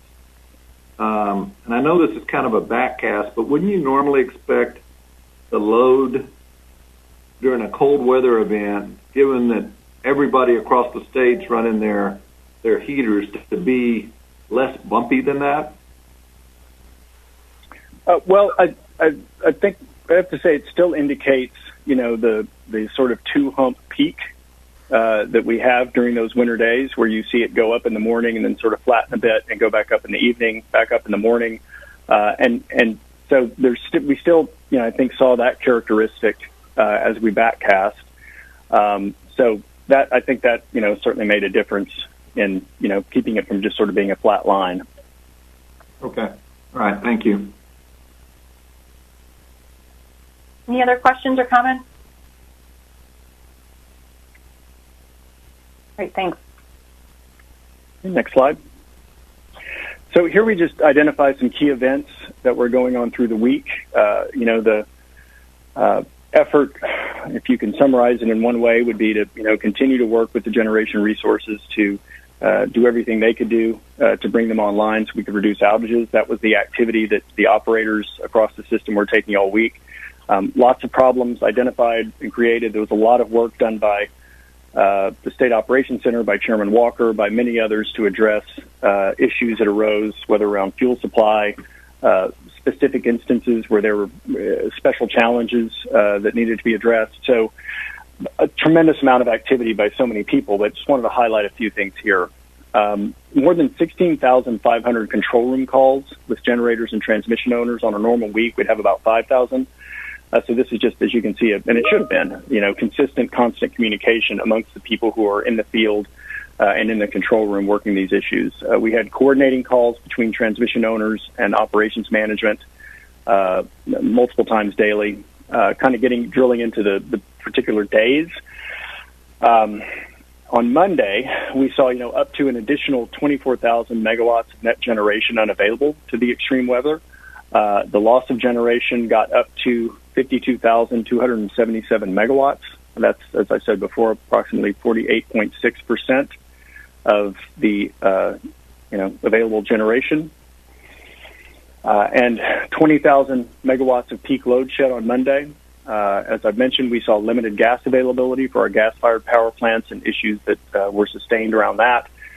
We say multiple DC tie constraints due to neighboring area emergencies. The limited connections that Ercot has with Mexico and with the Eastern Interconnection do allow the transfer of power between our regions, whether on a commercial basis, on a normal day, or on an emergency basis when the power is needed. I think the challenge we had here was that while there were some transfers into Ercot from the Southwest Power Pool, for example, they were experiencing similar weather. At one point, they went into rotating outages in their region. So there really wasn't much to be called upon because everyone was experiencing the same weather event and the same conditions on the grid. So not a whole lot available, even though we have coordination agreements with all of these counterparts. And, we're trying to help each other as much as we could through the event. There just wasn't a whole lot available to give on their end. Again, we had multiple Texas Energy Reliability Council meetings, coordinating particularly with the gas industry. So going into Tuesday, there was really not much net gain in generation. As I said, as you looked at that chart, you saw some generators coming on, others became unavailable, and continued to work through those challenges. There were decreased numbers of controlled outages during the day. Then they increased during the evening peak. So we tried where we could when we saw enough stability on the system to bring down the amount of outages out there. So the transmission owners could allow more customers to have power back, but then we would see the demand go up as the winter weather continued, particularly in the evening, to get colder, and we'd have to bring some of them back. And so there was just a process during that day of trying to get as much power out to people as we possibly could, but occasionally having to bring some of it back to maintain system integrity. Wednesday, the temperatures began to moderate. This allowed for a reduction in the controlled outages. We saw a small net gain in generation. We're really starting to see, light at the end of the tunnel. Thursday, again, the generation continuing to come up. Then at 12:42 a.m. on Thursday, we were able to cancel the last controlled outage order. And just to stop here for a moment, the way these outage orders work is Ercot will communicate to the transmission owners, the providers of local services, that we need X megawatts of load shed. And as we'll talk about in a minute, each one of those transmission owners has a share of that to provide. So that is, the order directed by Ercot for, how much we need. And as we got to that time on, 12:42 a.m. on Thursday, we were able to say, we don't need any more. We can go to zero. And as we did in our public communications, we were trying to keep people updated about, as we were going down to less and less outages needed, just where those numbers were. So we were able to go to zero. But at that point, there were outages that remained on the system. I mean, people didn't see all of their power come up because there was need for manual restoration in a lot of places. And then, during this event, some of the outages that Texans experienced were not the outages that Ercot directed and that had to be implemented by the transmission owner. Some of them were ice damage or other physical damage, in their neighborhoods that caused them to be out. And, the transmission providers had to go out, distribution providers had to go out and fix those as they needed to physically. So there was a period of time where we saw a zero required outage amount from Ercot direction, but everyone was out there doing their work to get those back. In addition, large industrial facilities that were off, those coming back onto the system. So it didn't go from 0 to 1. It took some time to get the restoration taken care of, and we wanted to be sure that we were operating the system safely in that transition. And that transition period on Thursday continued to be risky as the rest of the week had been, because we might continue to see disruptions in supply.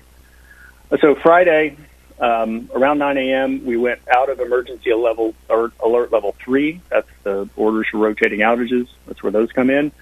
We went down to level 2, and by 10 a.m. down to level 1, and we're able to go to normal operations at 10:35 on Friday.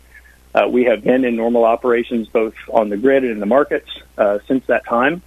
And, using electricity in Ercot is a lot more like it was, on about February 10th than it was during this emergency situation. And, one thing I want to note there, if you don't maintain control of the system, even with the difficult choices that had to be made about maintaining such large amounts of outages, you don't have that opportunity to just turn everything back on and make it normal again. And that's what we were able to maintain. It just took an awfully long time and required so much sacrifice of so many people. One thing I want to mention before I leave the slide, though, one of the things that we have been looking back at is I mentioned that Department of Energy order earlier that enabled generation to stay on the system that might otherwise have had to back down because of EPA regulations. Looking back, we believe that order, which Governor Abbott and Senator Cornyn were very helpful in getting the DOE to push through very quickly. About 30 units were able to take advantage of it. 25 gas units and 5 fuel oil units. We estimate that about 1,776 megawatts became available due to that order. So the actions taken to advance that DOE order did really pay off, and additional capacity was available to the system during the difficult times. Any questions here? Hi, Mr. Magnus. This is Vanessa Anasetti Para, IREP Director. I do have a question with regards to the 12:42 a.m. event outlined on Thursday, February the 18th. Could you confirm that that is the same as saying that there was no more load shed required?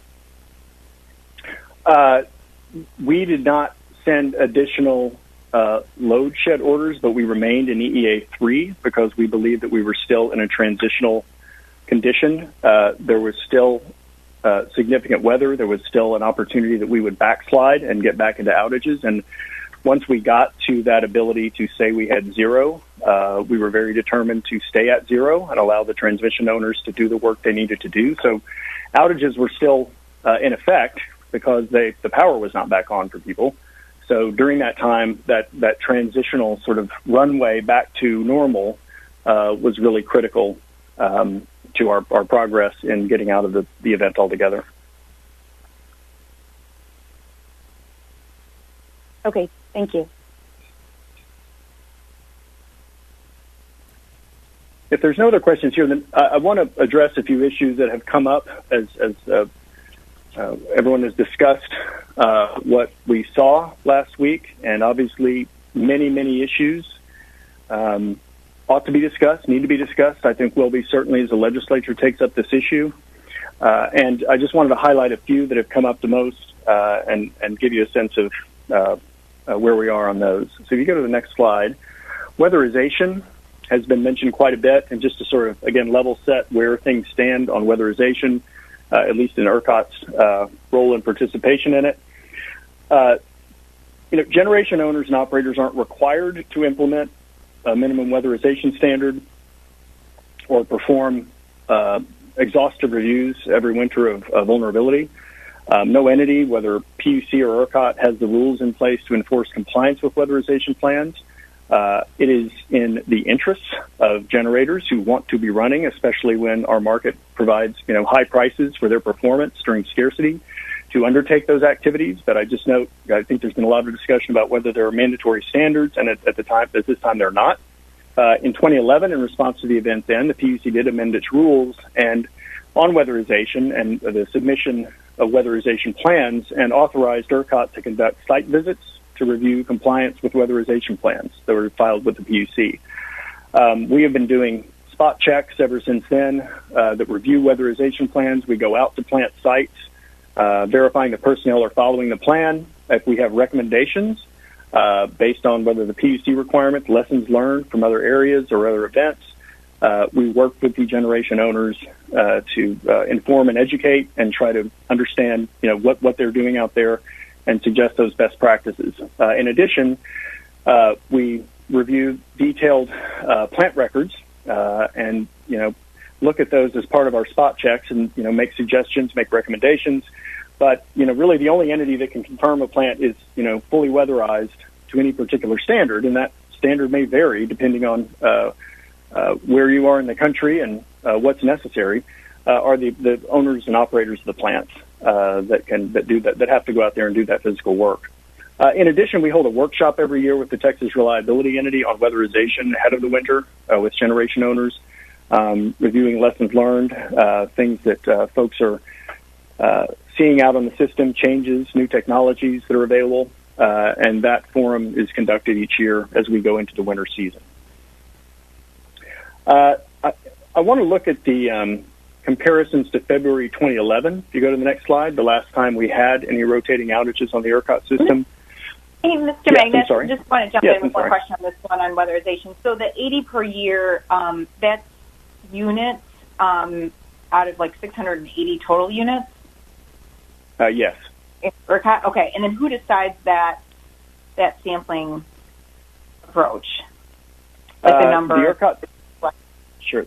The Ercot staff who participate in those weatherization checks make those determinations, and I think the factors we tend to look at are go to a new unit. If a new unit is just coming on the system, you want to encourage them to start the right way, and so you take a look at those new units, and then if we've seen, sort of in a risk-based way, we've seen certain units or certain events at types of units that we want to go take a look at and offer the information we can and recommendations we can. We'll choose those.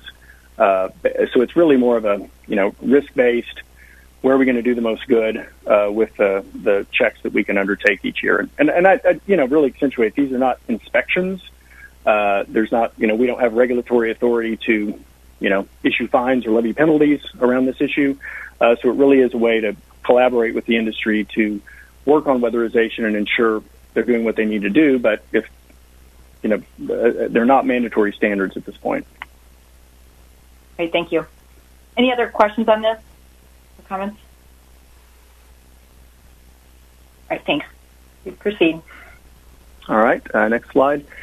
So comparing 2011 to 2021 and what we saw in these two events, this shows you from the weather perspective. I know it's a fairly busy slide, but if you look on the left, there's February 2011, the critical days for the 1st through the 5th. We had rotating outages on February 2nd.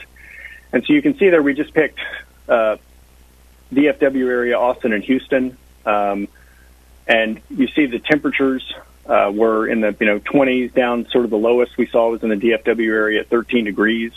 The number of hours that were at or below freezing in DFW was the coldest at 101. Austin had about 69 hours at or below freezing, and Houston 34. Now compare that to February 2021. Of course, the operative days, Sunday the 14th through Thursday the 18th. Huge differences, as you can see on the chart. The lowest temperature in the DFW area was -2, and they experienced 140 hours at or below freezing. Austin, 162 hours with the low of 6 degrees, and then 13 degrees in Houston at the low point, and about 44 hours under freezing. So that 13 degrees as the highest range in the large metro area at the coldest point of this event. It's about as cold as it got in 2011 at the minimum. So a much different weather system, and as you can see from the shape of the curves there, temperatures did not come up very far or very fast. We hung in this cold period for longer than we did in the 2011 event. Any questions here? If you go to the next slide, just addressing some more, electric system issues on what we saw in 2011 versus 2021. And again, I think you can see from the data, these are very different events. The maximum generation capacity that was forced out at any time, while it was 14,000 in some in 2011, it was over 52,000 in 2021. Just a dramatically larger amount that was forced out during the event. We saw, the ramp into EEA, the generation forced out 1 hour before the start of it, much larger. The cumulative generation capacity, those cumulative generation capacity and generator numbers, we took from the NERC report on the 2011 event, used their methodology for coming up with that cumulative total for the event, and replicated that for what we saw in 2021. And again, you see, significantly larger numbers on the outage that was out through the event. The D-rates of natural gas, again, we talk about the natural gas supply issues. When we say a D-rate, that means the unit cannot run as much as its full output because it doesn't have the sufficient fuel, so it's derated. Again, comparing 1,200 megawatts of those gas issues in 2011 with over 9,300 in 2021, so a much more significant impact from fuel issues. The lowest frequency we hit was 59.58 in 2011. As we talked about before, we got down to about 59.3, a much more, and got there very quickly, as you see from, the events leading into the EEA declaration. The maximum load shed was 4,000 megawatts in 2011 and 20,000 in 2021. So that is the amount of load we had to come off the system in order to keep it in balance was just dramatically larger and like nothing we certainly have ever seen before in Ercot. Then the duration of the load shed request is the most powerful and I think most discouraging. That while we had on February 2nd about 7.5 hours of outages, we had 70.5 hours during the course of that week, and those are the times that the people who were suffering from these outages were in the cold, and so much of the human suffering and the tragedy we saw was associated with just having to be in that condition for so long to maintain the safety of the system.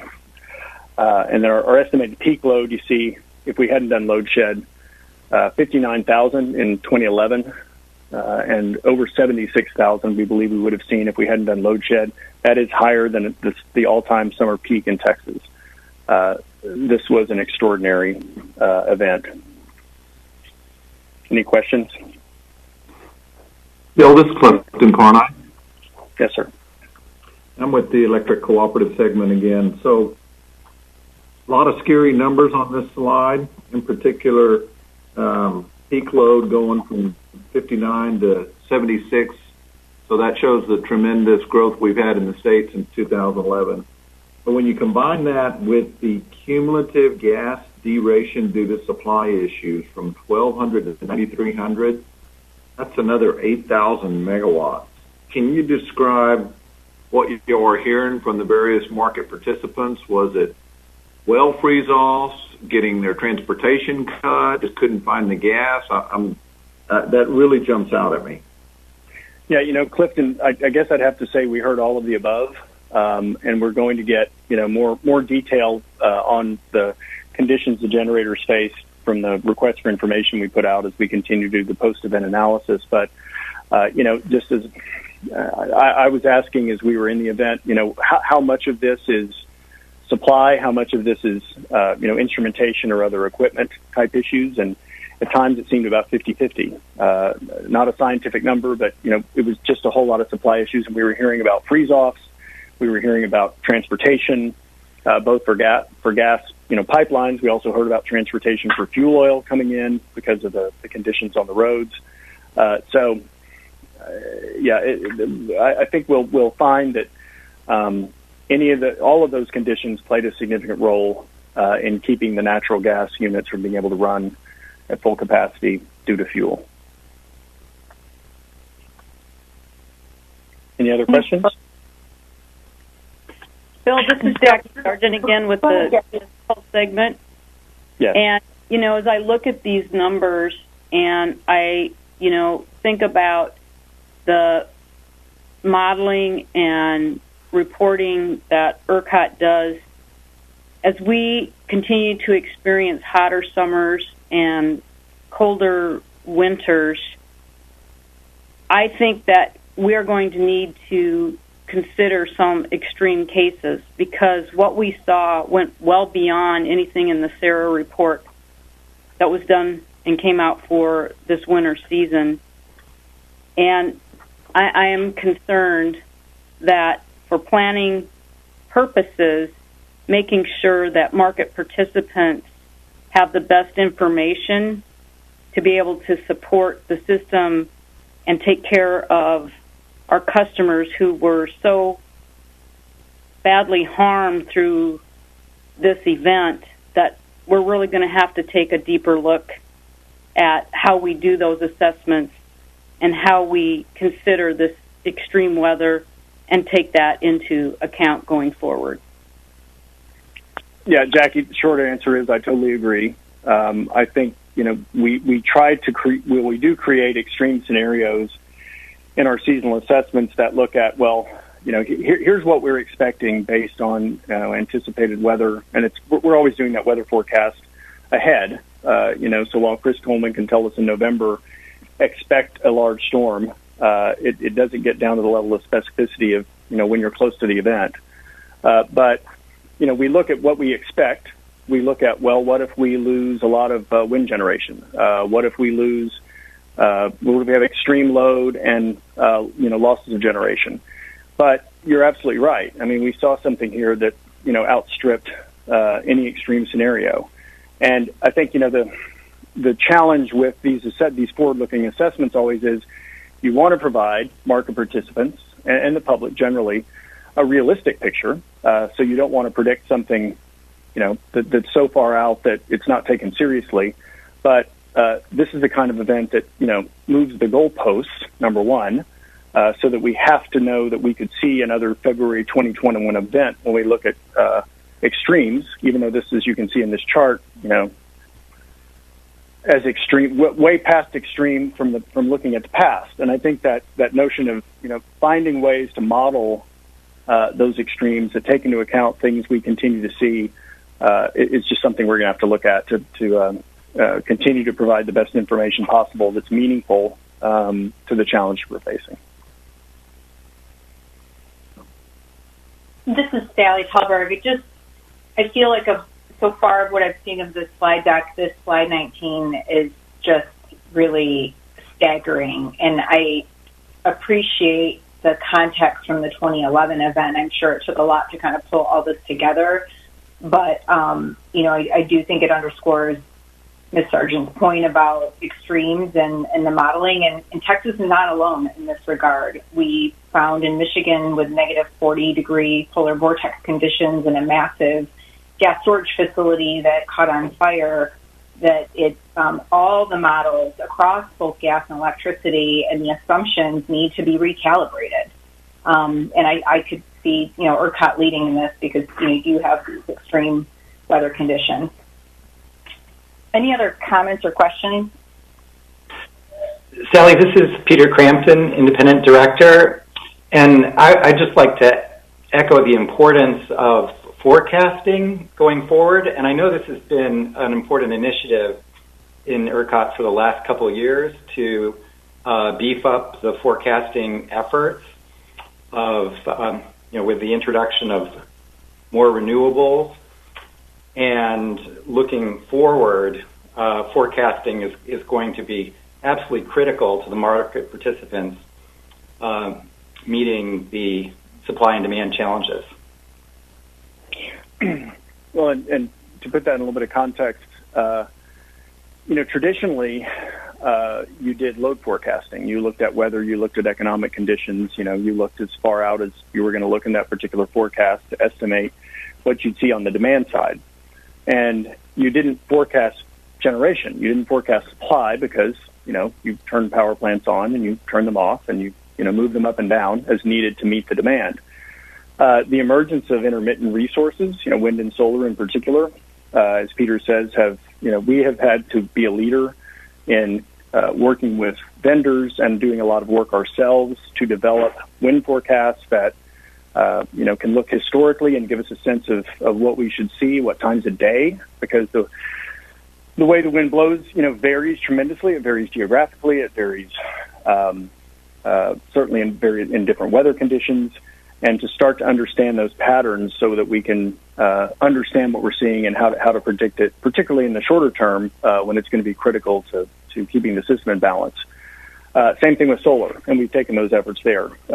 Late last year, we created a new director-level position and reorganized some of our team to create a group solely focused on forecasting, both of the load side and of the supply side, to just continue to advance that, because it's absolutely right. As the system becomes more volatile and predictable with these different kinds of supplies on it, that's essential. It's already essential, but we just have to get better and better at it to provide the kind of information that folks need, both in real time and for planning purposes.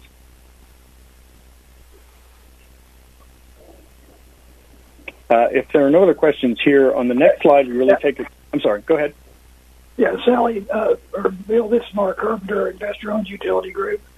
Clearly, we've got some opportunity in the forecast area. In our particular market, to think that we could have this deep of a weather event with everything else working perfect and not have a reasonable amount of some form of controlled load shed on a rotating basis, I think we're probably missing what our market really does, because this was extreme throughout the state. Had everything been perfect, but it would not have been near the impact. It would have been much more customer friendly, manageable. But another point I'd like to make, Bill, and two things really, is I want to amplify Sam's comment about black start that he kind of mentioned. And we've never done a black start, and I'm not sure that the general public recognizes all the things that go away. I mean, there's not going to be any community. The cell phones aren't going to be working deep into a black start. Just lots and lots of other things are just not going to be available. And under the very best scenario, it's days, and under worse scenarios, longer. But that said, I was in the control our operations center the entire time of this event, and your NERC certified operators, they perform their tasks exactly the way they're developed and trained, exactly the way we practiced. And we had to address things that were significantly deeper and much more long in duration than we had ever anticipated. But your operations team, did a fantastic job of keeping us from going black. And I don't think people realize what going black really means. But your guys did one heck of a job, and we need your operations group. They did a good job, and they should be commended, Bill. Well, thank you, Mark, and I'm proud of the work those guys did. Throughout the week to manage the challenges and difficulties that just took so long to remedy that I've been referencing. But I think they did this by the book. They drill. There are federal reliability rules. There are practices, and these guys train for conditions like this all the time. Guys, I say men and women, train for these conditions. And to make the decision they did to reduce demand, to shed load as they did, as quickly as they did, and continue to manage that, especially Sunday night, was extremely professional and I think courageous. And they, too, as we went through the week, knew the challenges it put Texans under. And I was in our control center all week, too, and I think that consciousness that what was going on here was a public safety threat to our neighbors and friends and families was on everybody's minds every moment. One thing I'll say about Black Start, totally agree. I think, I guess the simplest way I can put it is everything that was lost last week, you would have to compound it because over time you would, you'd lose more and more things that relied on, say, stored power. I really feel like if we had not been able to control the situation as difficult as it was, we wouldn't be here today talking about what we're talking about. We'd be talking about how we're going to restore the system. Next slide. Now, this next slide really gets into the sort of dynamics of the load shed. Just to sort of put this in context, over on the left, you see those are the transmission operators in the Ercot region. It's a mix of private companies, cooperatives, municipal utilities, sort of all across the board. A lot of the folks you've heard speak today, Mark from Encore, Jackie from City of Austin, were in the unenviable business of managing an enormous amount of load shed on their systems. And as you can see, these percentages, these are established ahead of time. This is not something that was done on the fly. It's basically, based on size of their systems, about how much percentage of the megawatt load shed they have to take. And those are established ahead of time. People do drills. They know what they got to do. They know what their percentage is. So when the Ercot operators say, we need to have 1,000 megawatts of load shed on the system, everyone is prepared, and they have to go find those circuits that they can take off and reduce demand based on that directive. And one of the biggest challenges, and I think, well, I'll say two things about this. One, as we shed the amount of load we did, and you can see that spike up on the chart on the right, that we went up to 10,000 and with not in very much time had to go all the way up to 20 and then move around there around 20 and 15,000 megawatts out. Sunday night, early Monday morning when we called the outages, there was still an anticipation that these would be rotating outages. We had never had outages in an emergency condition that could not be of the amount that they can rotate. And just to oversimplify it, if you are one of the utilities implementing these outages, there at a certain amount you can say it's going to be in neighborhood A for 2 hours, then I can move it to neighborhood B, and the neighborhood A guys can get back on. And if it lasts longer than that, we can move it somewhere else. When you get to 20,000 megawatts, or even not that high, what we heard from the transmission owners in the middle of the night and into Monday morning was, there's not many more places we can shed this load. Each of the transmission owners has a well-developed plan for how they'll implement rotating outages when we have to order them. Those plans try to, take care of critical care facilities, say hospitals, so that there are circuits that serves a hospital. You want to try to avoid ever allowing that to be one that is participating in a rotating outage. So in order to protect public safety to the maximum extent possible, the transmission owners have those plans in place, and the amount of load shed that was required, it put them in a position where they were not able to rotate. This is not true everywhere. There are some places where rotating outages, we've heard, continue to work because of population sizes or whatever it was. But in some of the largest metro areas, the amounts required were so large that they could not move them.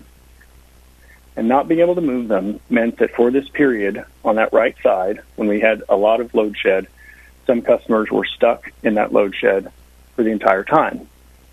And that's where so much of the harm and damage came from. And this is something we have to figure out. We have always, when we have had to do controlled load shed in the past, we've been able to do rotating outages. We call them rotating because they have the capacity to move around. We call them outages because they're not a blackout, they are an outage.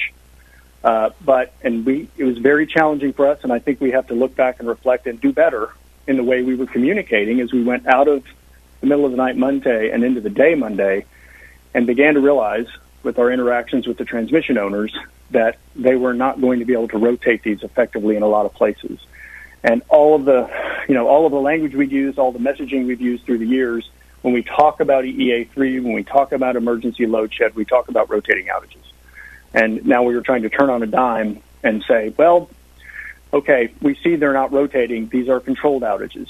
They are still under control, but they're having this impact of not being able to roll in some places, not everywhere. So that is a challenge.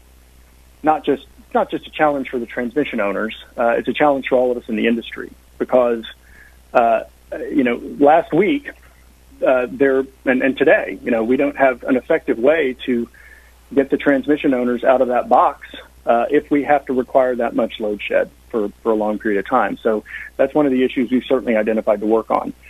In addition, the messaging, the public messaging around that, if we could have reacted more quickly and understood we were going to be, not in a rotating outage situation in a lot of places, we could have communicated that sooner. It was a very dynamic and fluid situation, and as we understood that, we had to change that messaging, and I know it confused people and frustrated people, and I acknowledge that, and that's an area where we've learned that this can happen. This hasn't happened before, and I think, the reason we probably have not seen this phenomenon before is if a system has to shed that much load, there's a high likelihood it may have slipped into blackout. And even though we were in this historically extreme condition, we didn't go into blackout. But we had this problem that we hadn't seen before that had a terrible impact on people's lives. So we have to figure this one out. And I know as policymakers talk about it, that's certainly on their minds. But I got to say, the transmission owners here did a tremendous job. We were asking them to shed load. We were asking for restoration as soon as we could. And in many cases, this requires, physical activity by, folks who have to roll out on trucks to do it. The directives that we gave, obviously from all we've said about frequency, have to be implemented very quickly, very efficiently. And the transmission owners did that. And at the same time worrying that we may be getting into a condition where, they wouldn't be able to shed any more load. And then what will we do? Tremendous work by the folks and the transmission owners to implement the things that had to be done to keep us out of that black start condition that Mark was talking about. Any questions here? Bill, this is Jackie Sargent from the municipal segment again. And I appreciate that you brought this topic up, that you are recognizing that there are significant challenges. And for utilities that had to drop over 30% of their customers during this unprecedented weather event, it created a humanitarian crisis. So I want to find a solution to this problem. It's imperative that we do. People in Texas should not have to endure such hardships, or anywhere for that matter, in 2021. And so we've really got to roll up our sleeves and solve this problem. Yeah, again, Jackie, I totally agree. And it's one of those issues that I think is going to take an industry-wide commitment because it doesn't just affect you. It doesn't just affect the transmission owners who, have to implement these outages. It affects, our ability to be able to maintain system security and in these extreme events. It affects everybody on the system, and it affects, most importantly, the people who we serve. And they were not well served for those days when the outages could not move. Next, I'd like to just take a look at, there's been a lot of discussion again about the recommendations that came after the 2011 event. Just want to highlight some. Then we'll have a lot more discussion as we go through the post-event analysis. But, there was a report that NERC published after the February 2011 event, had recommendations applicable to Ercot. Several things that we did in response to those recommendations over the years have been to implement this seasonal assessment of resource adequacy. That's this report that we referenced earlier that we put out every season that says, here's the generation we think we're going to have on the system for the season. Here's the demand we're expecting. We run extreme scenarios on it, or what we believe were extreme scenarios on that based on history in Texas. And that report has provided a lot more awareness of the more near-term challenges that we'll face going into particular seasons. We did the weatherization process I've already mentioned, and working with generators on that.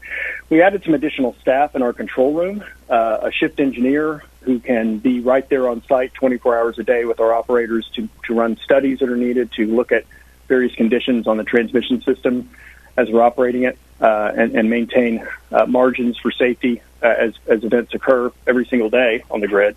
And a resource reliability desk, which really is a more specific focus on intermittent resources and how we operate the system with the gyrations we see from sometimes the intermittent resources coming on and off the system.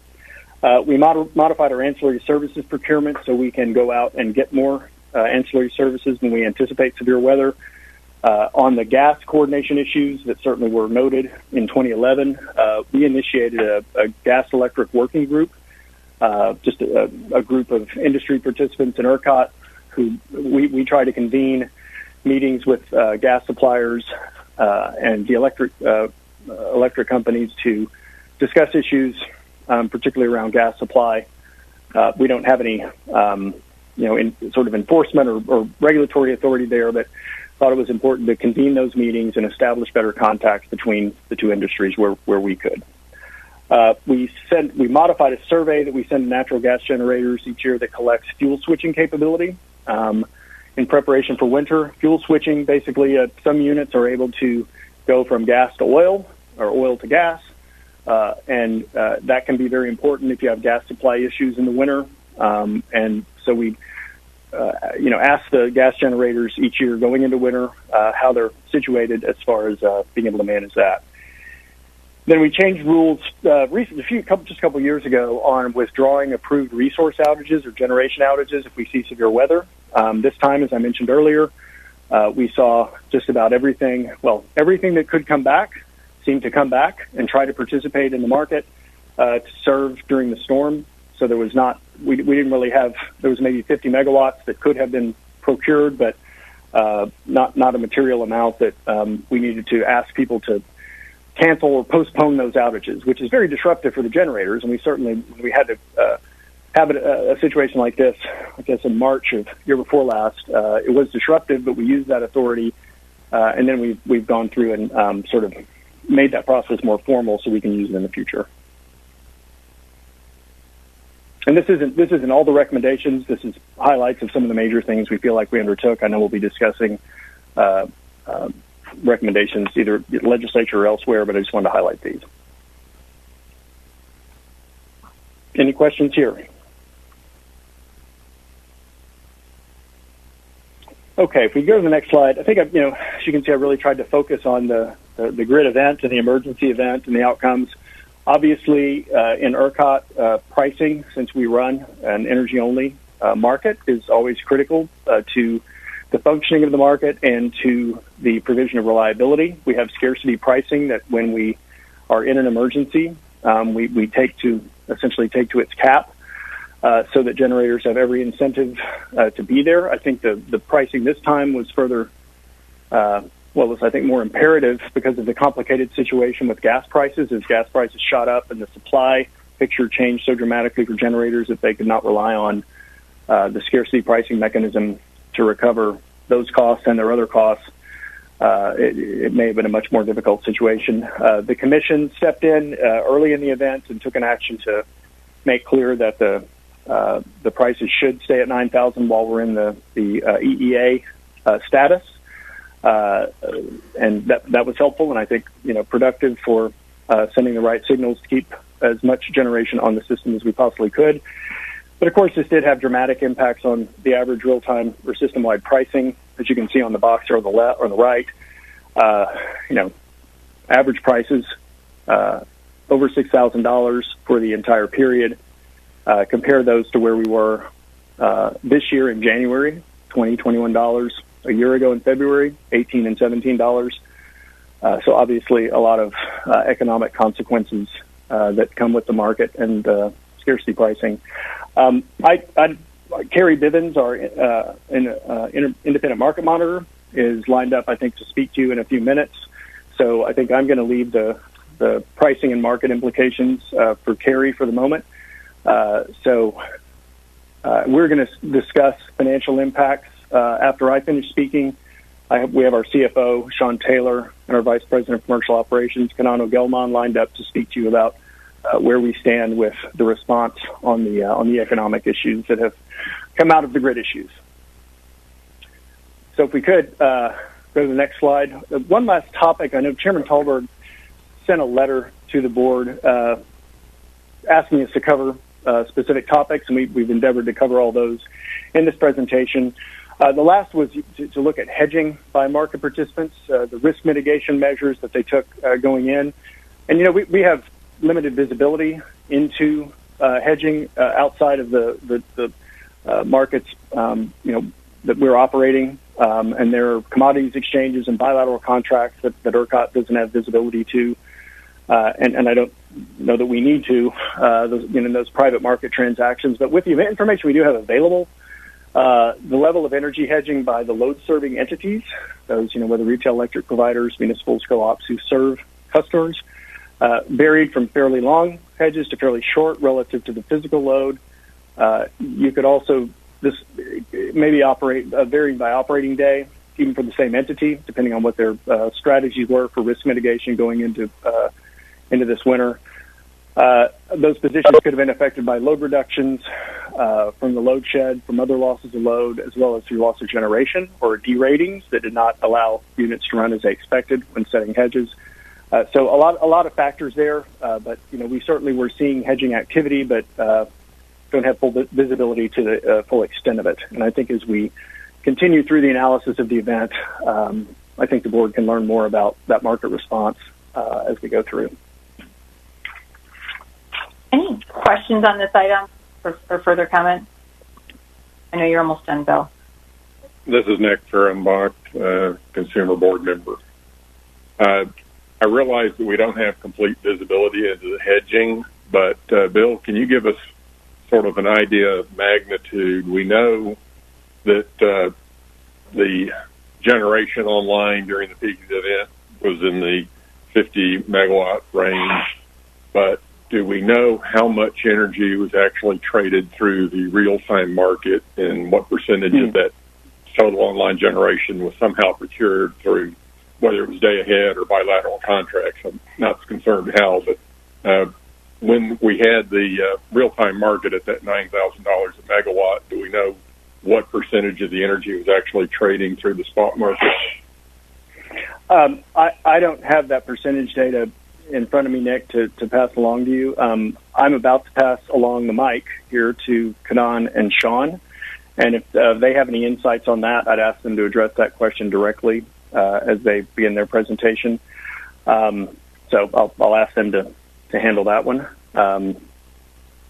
With that, Chairman Tallberg, I think I can turn it over to Sean Taylor and Kanan O'Gelman. I wanted to make one note, sort of logistics note. Kanan and Sean will speak. We did get some submitted written questions that once Kanan and Sean are done, I would like to go through and read. Some of them have been answered by my presentation or will be answered by theirs, but they were submitted in advance. We wanted to respect that and provide answers to those questions. So I'll just walk through those before Carrie Bivens, but after Kanan and Sean make their presentation. Okay, let me just pause here, though, on item 2.2 with the presentation to see if there's any, after going through this whole discussion, if there's any questions or comments for Bill. Sally, this is Peter Crampton, Independent Director. I just wanted to echo something that Mark Carpenter mentioned with respect to the importance of black start avoidance, because I think it's really important that the public understand this. Ercot was flying a 747. It had not one but two engines experience catastrophic failure, then flew the damaged plane for 103 hours before safely landing in the Hudson. In my mind, the men and women in the Ercot control room are heroes. Thank you. Thank you. Any other comments, questions? Sally, this is Jackie Sargent from the municipal segment. As we're looking at where we are right now and the immediate issue in front of us, are really concerns about liquidity of the market. Mm-hmm. And there is a significant need to get the settlement and finance teams together to look at and potentially develop an alternative settlement process or processes specifically for this event, so that we don't put strain on credit requirements and that we can maintain the liquidity of the market. And I hope that we'll be hearing something about that. And I think we can cover that as part of 2.3.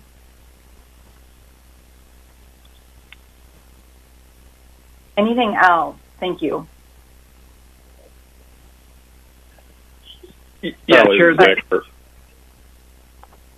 Sorry, Nick, go ahead. Nick Fehrenbach, Consumer Board Member.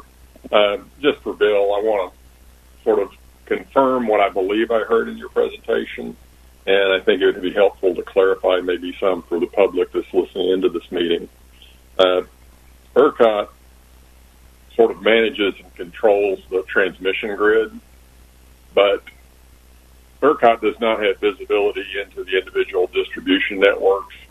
And when Ercot requested load shed, it's, as my understanding correctly, it's the individual transmission distribution utilities that sort of have the discretion and requirement to figure out how to shed their load ratio share of that load, and it's really outside of our control and more at the T&D level where individual feeders or circuits are decided how they are shed and which ones get rotated. Is that correct? Am I missing something?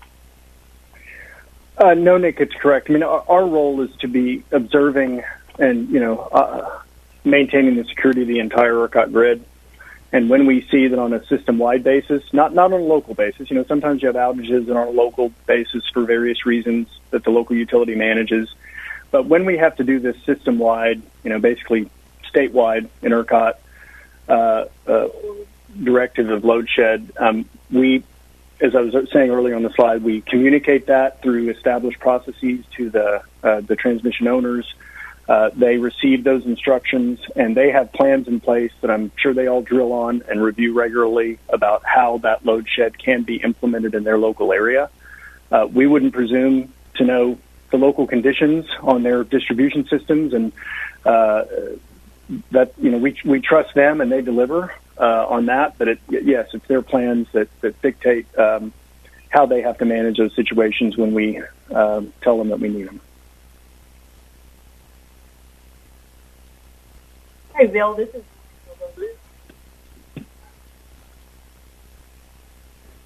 Hi, is that Lori? Yes. Hey, Lori, you're kind of breaking up.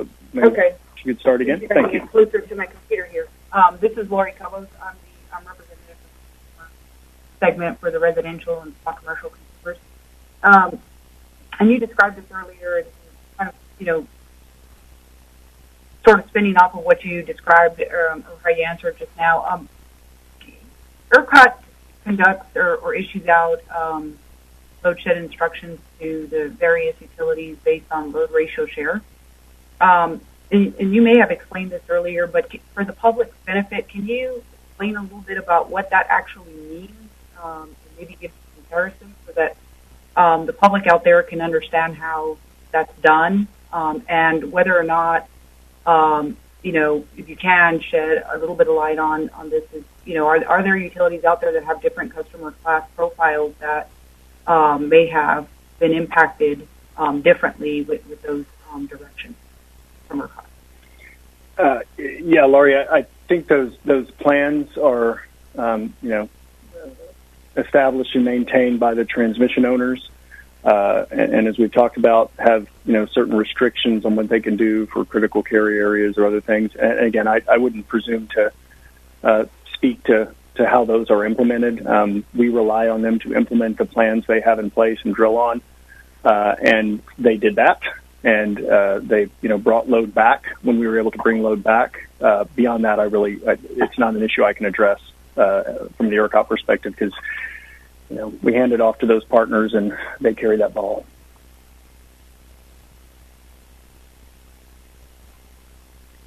Any other comments and questions on this?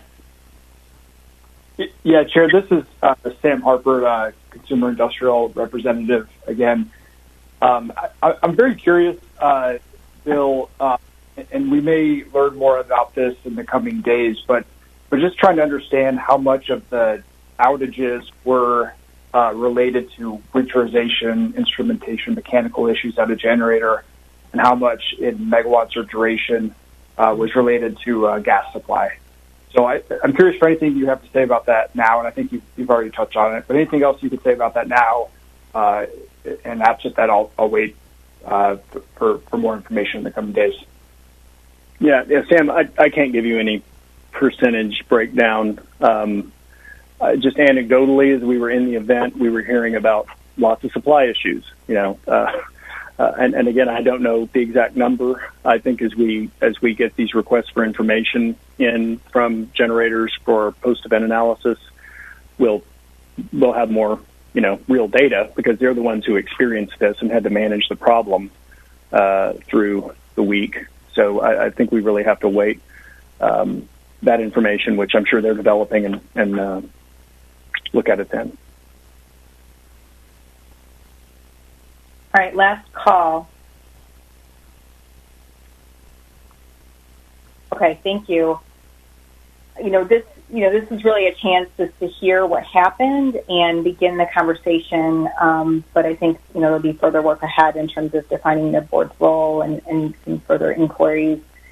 The financial issues that Jackie mentioned are incredibly urgent and very complicated. We're going to hear about that next from Ercot staff and the market monitor. I want to take a 5-minute break, but before we do that, just want to reiterate that we're not having a closed session for this meeting. So in terms of next steps, we'll take up item 2.3, hear about the financial matters with some specific questions from market participants that have been posed. And then we don't at this time have anything planned for open business, but that's the last item on our agenda before we adjourn today. So let's come back at 12:35.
Mr. Seeley, this is Sally Talberg. I'm just checking to see if we're ready to go and resume our meeting. Yes, I'm ready whenever you are. All right, thank you. All right, so we'll pick up with item 2.3, and I think we have a presentation from staff on this item. From Kanan and Sean, thank you.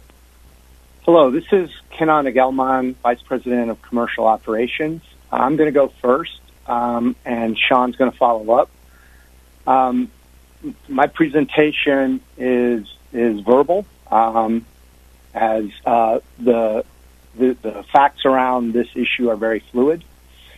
I'm going to start off with trying to answer Board Member Fennerbach's question.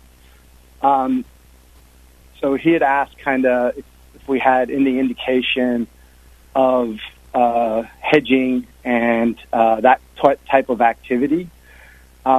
We don't have a lot of visibility into bilateral hedges and hedges in other markets, but we do have visibility into the day ahead, and we do have a metric that kind of looks at how much is kind of being carried through day ahead and then into real time. And that indicated around kind of 25% of the market coming through day ahead and into real time. I'm not sure that's in any way indication of how much hedging is going on in these circumstances, given that the day ahead's financial.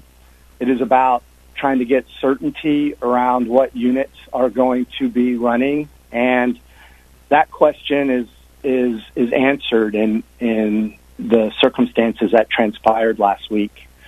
Also, it helps understand gas prices and whether your unit's going to run or not. And again, that was not at play. In addition, there was a lot of really good reasons for folks from a commercial standpoint to move more and more of their activity into real time, and we saw a lot of that.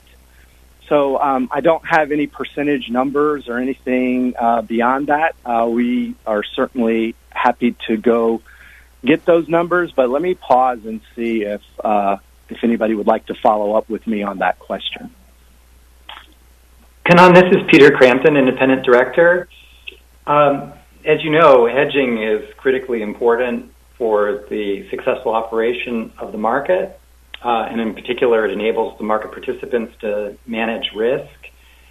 And I'm just thinking, going forward, do you think it would be helpful if Ercot had greater visibility into the positions of the market participants, and perhaps even there should be greater visibility of positions for the market participants, so greater transparency overall about positions?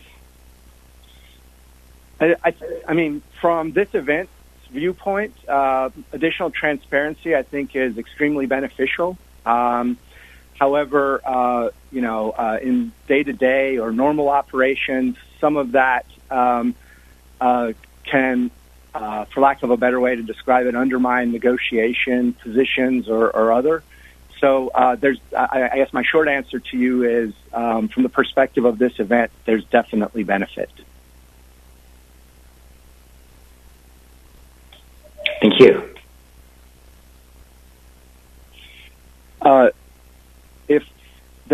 If I've answered those initial questions, let me go ahead and start with my talking points. So, as Bill's slide demonstrated, this event had extremely high prices for a long duration. This happened both in the forward market and the spot markets, and that result created financial stress on the market. And this stress manifested itself in the terms of both very high collateral requirements, because even going into the event, forward prices started going up, and then during the event, real-time prices were extremely high. So all of those drove extremely high collateral requirements on market participants. Going into this week, this financial stress continues because this week is when folks actually get billed and pay for what happened last week. So that stress continues, and Ercot, the market participants, and the commission are working diligently to manage that financial stress. Let me spend a little bit of time on some of the activity happening to manage that. We have been authorized to use additional discretion by the Public Utility Commission through an order, and we are being judicious about applying that discretion. I need to give a little bit of background on what I mean by judicious. I think it's really important to remember that both in terms of collateral is there to protect the liquidity of the market, and the invoice process is there to ensure that we bill folks and collect that money so that we can pay folks that incurred costs. So disrupting that process has a lot of liquidity risks. And in particular, if I were not to collect dollars, I would not be able to pay out money, and that would have chilling downstream consequences. So that's the balance that we're trying to walk at as we walk through this tightrope. Furthermore, we are trying very hard to have a equity standard in application of this discretion, and it needs to provide value.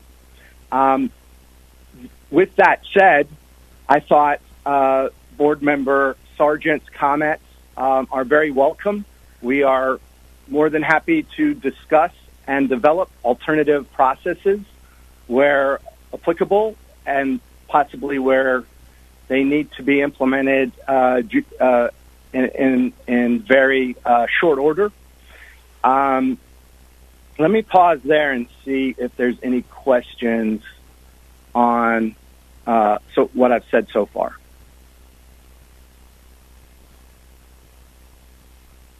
Hi, Kanan. This is Vanessa Nasetti-Para, IREP Director. I do have a question and maybe more of a comment in line with what you're describing here about the stress on all market participants. And I imagine that this is and continues to be a difficult time for Ercot staff who are working around the clock. And again, I imagine that resources at Ercot are strained. So my thought process is that, utilizing the resources that are available at Ercot effectively and efficiently will be key in avoiding any rework where possible.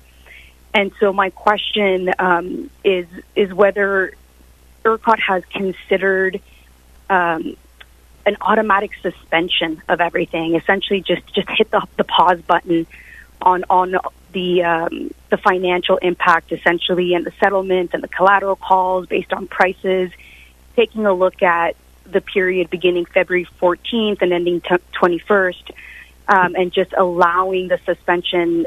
But by allowing the suspension, what we'll do is just give the market participants on all sides to work together with the legislature and the regulators on a solution to stabilize the system long term and remove some of that stress and allow Ercot staff to really focus on the areas that they can effectively manage on the immediately. So just wondering if that's a consideration at this time.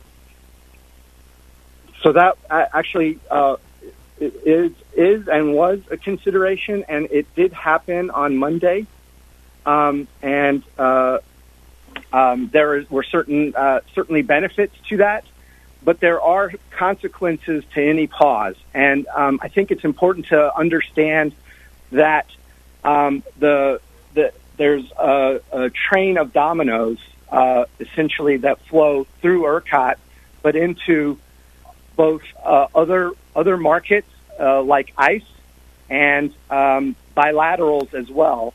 And if those markets don't pause along with any pause Ercot takes, it just simply creates a financial crisis further downstream. And we researched possibly longer pauses. However, markets that are downstream, that are regulated by the CFTC, don't have any discretion around that. And the pause that we did take is the maximum length that could have been taken. One other point with that is any pause taken does create a pileup. So there is a kind of invoice issuing, and then we collect and then pay out the next day. As we pause, the days under each invoice that issues starts accumulating. So that is also a issue of concern because then you get larger and larger bills when they ultimately hit. So those are the circumstances under which we are trying to manage pauses and suspension of activities.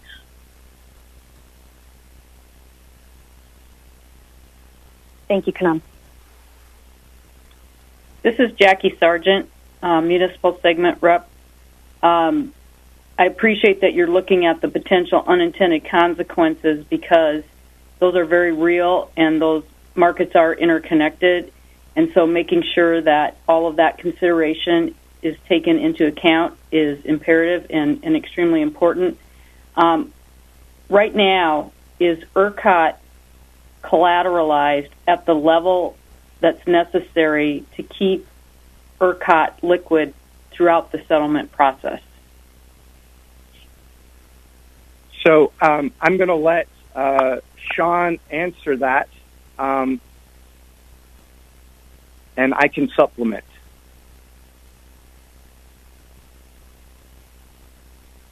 Okay, thank you, Kanan. As far as the amount of collateral that we have on hand, and we have several billions of dollars of cash collateral and additional collateral beyond that, as we look forward for the next few days, as was mentioned, these are when these large dollar amounts will be coming due. In addition to that collateral that we have on hand, then the PUC has also authorized us to use CRR monies that we are holding to fund that, which equates to about $1 billion. As you are aware, when we have several billions of dollars of invoices outstanding, then it's a matter of how much of those get paid relative to the collateral we have on hand as far as confirmation of that collateralization. With that said, the next couple of days will really determine where we stand. Would you like to add anything to that, Kanan? We are yes, also, in fact, go ahead, Sean. I'll add after you're done. Okay. And then we are also in the process of working with PUC and state leadership and pursuing other avenues to find additional liquidity to help during this time to address that concern that you mentioned about the difference between the timing of receiving these payments in or collateral amounts in and paying them out in the normal course of business. Go ahead, Kanan. The other point I was going to add is the very high invoices are actually clearing or hitting Thursday and Friday for most of the days of the event. So there is still some information to be determined around our status. But I agree with everything that Sean said. I would point out that the collateral numbers that we hold are high. However, that number is not necessarily evenly distributed across at-risk participants. So these next 2 days end up being extremely important.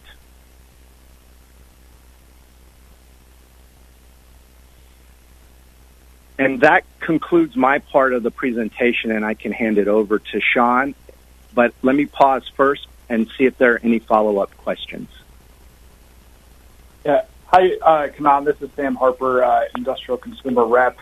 I have a question about estimated meter reads. There's been a lot of discussion about the issues surrounding estimated meter reads for residential customers that have been that were out, and I applaud the efforts of many to try to fix that condition. I want to highlight, I guess, for you and for the entire board, an issue that's very important for my segment, the industrials. They all have meters that, by definition, use estimated values. Almost all industrials were ordered down last week, and we're not consuming much energy at all, and yet they're getting very large invoices this week. So I guess we're looking for a solution there, which could involve more accurate estimates, or it could involve more timely TDSB actuals. So I'm hoping you can speak to that issue. So we first of all, we're aware of the issue. For the invoice system, that data is fed through the CSPs and into the Ercot invoice system. So we need help from our brethren there to update that information. We have made adjustments where we can, in collateral requirements, to recognize the actual usage as best as we can. But IDR meters are read every 30 days. They are updating on a daily basis.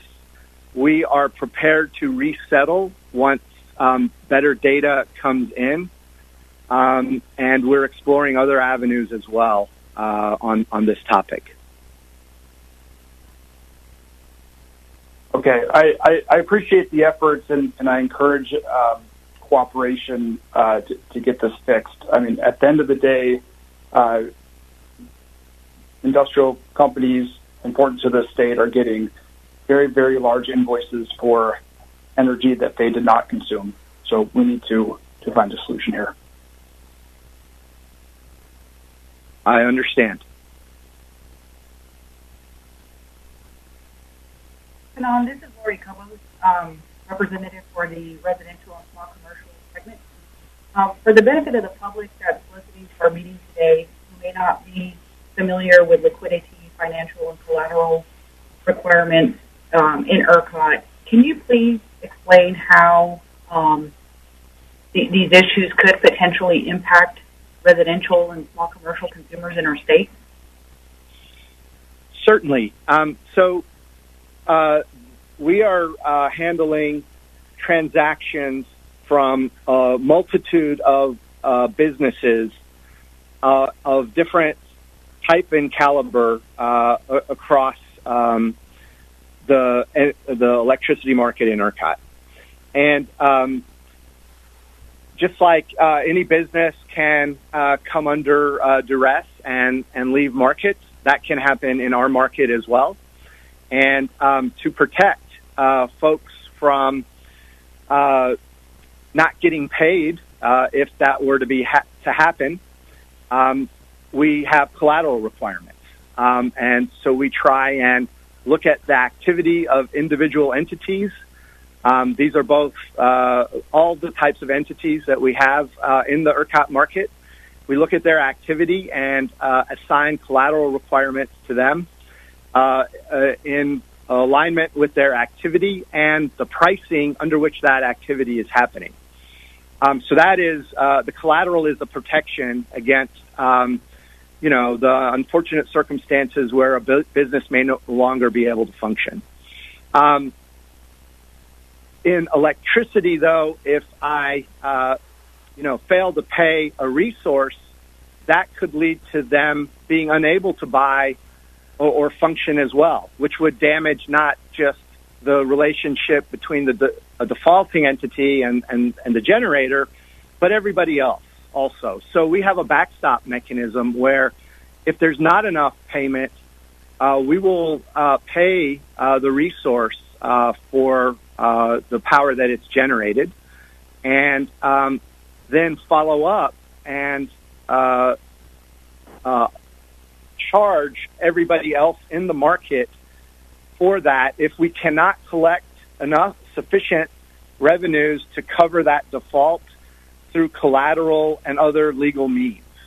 But there is a backstop mechanism that assigns that cost to everybody in the market, and that is there. So there is a short pay rules where we fully pay, but there is track the short pay amount and then use this uplift mechanism to be made whole by charging the rest of the market. As a follow-up question, Kanan, you talk about costs being charged to the market. Does that mean consumers, residential and small commercial consumers, and all types of consumers? It is charged to all the entities in Ercot, and certainly the charge can flow through to the end-use customer. And when you talk about companies, are you referring to all types of companies? You mentioned power generation companies. Is it possible that retail electric providers can be impacted by these? Yes. Issues? So we would charge this to retail electric providers. We would charge it to generators. We would charge it to the trading community, and we would charge it to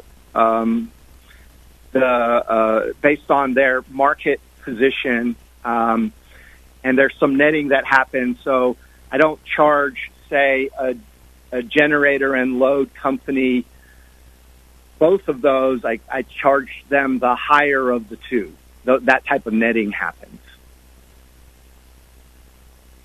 And is it possible that retail electric providers that provide electricity to end-use residential and small commercial consumers can pass down those costs to them? I'm sorry, you broke up, and I did not hear the very end of the question. Is it possible that the retail electric providers that are assessed these costs will pass those costs on to consumers? I believe under the rules they are allowed to pass those costs on to consumers. Ercot does not charge consumers directly, however.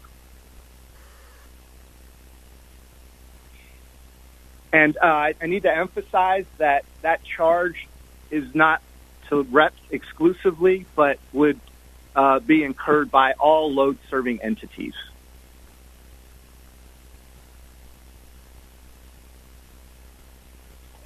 Kanan, Peter Crampton, Independent Director. I just wanted to make a clarification point. When you spoke in response to Sam Harper's question about the meters, you said that the meters were read daily but then settled monthly. And I think what you meant was that the real-time consumption is read daily, and so, but the settlement is based upon the real-time consumption, correct? No, in the case of the IDR meters that Sam was talking about, they're only read every 30 days. But that when in that 30-day window they're read is dependent on the individual entity. So I am getting a small amount of updates on consumption every day, but not for the IDR meter population as a whole. That rolls through based on for example, if my meter was read February 5th, the next time I would read it is again on March 5th or maybe March 4th, depending on the timing. Right, but my question was, so I understand when the meter is read, so data is collected, but the data that's collected is the quantity that is consumed in each 15-minute interval, and the price that is charged is in the settlement is related to the real-time price. Is that correct?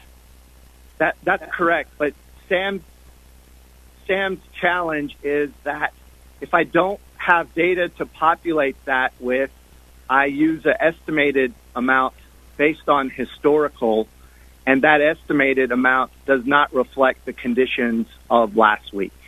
Yes, I completely understood that. Yes, thank you. Is there anything else before we move to Sean? You have additional comments to make? Presentation. I have one more yes, question. I can make. I have one more question to come on. This is Lori Kobos with the Residential and Small Commercial Consumer segment. Based on my review of the 2011 event, the February 2nd, 2011 event, there was one rep default that occurred. Is there a potential? Is there potentially going to be rep defaults? That I know that there's confidentiality, surrounding this topic, but is that something that could occur as a result of this event? Because it did occur during the last event in 2011, and wondering if you could share any perspective on that. I would. I think rep defaults are possible, and some have already happened. Some have already happened as a result of this event? Yes, because of collateral issues.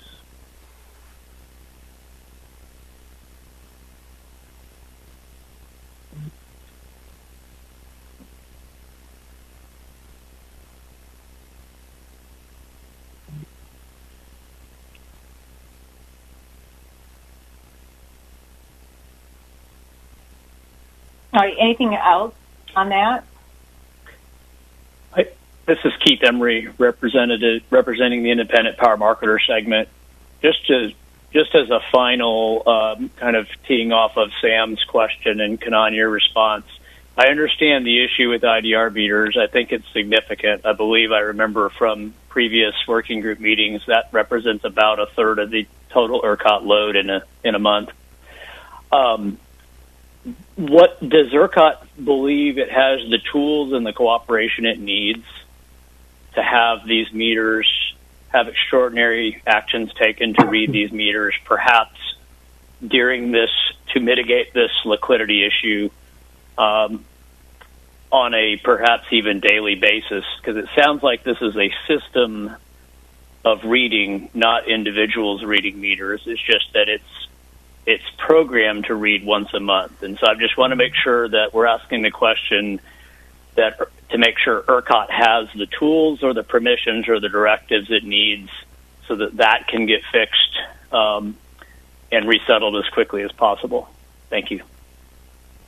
So Keith, as far as resettlement goes, we have the tools to do that.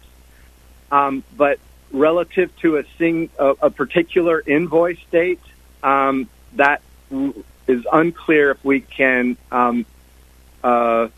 make adjustments in time for, say, Thursday.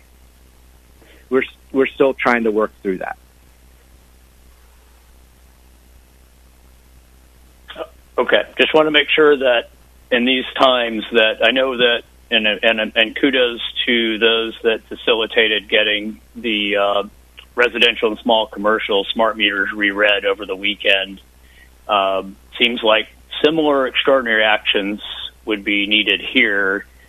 Granted, things that have already been settled, you may be limited in actions you can take, but certainly getting visibility at ERCOT, if even for things like collateral reasons across that segment of the market, would be important, not just to that segment of the market, but to minimize as much as possible massive shifts in obligations between market participants who are trying to plan for their liquidity needs to make it through this. I agree and understand.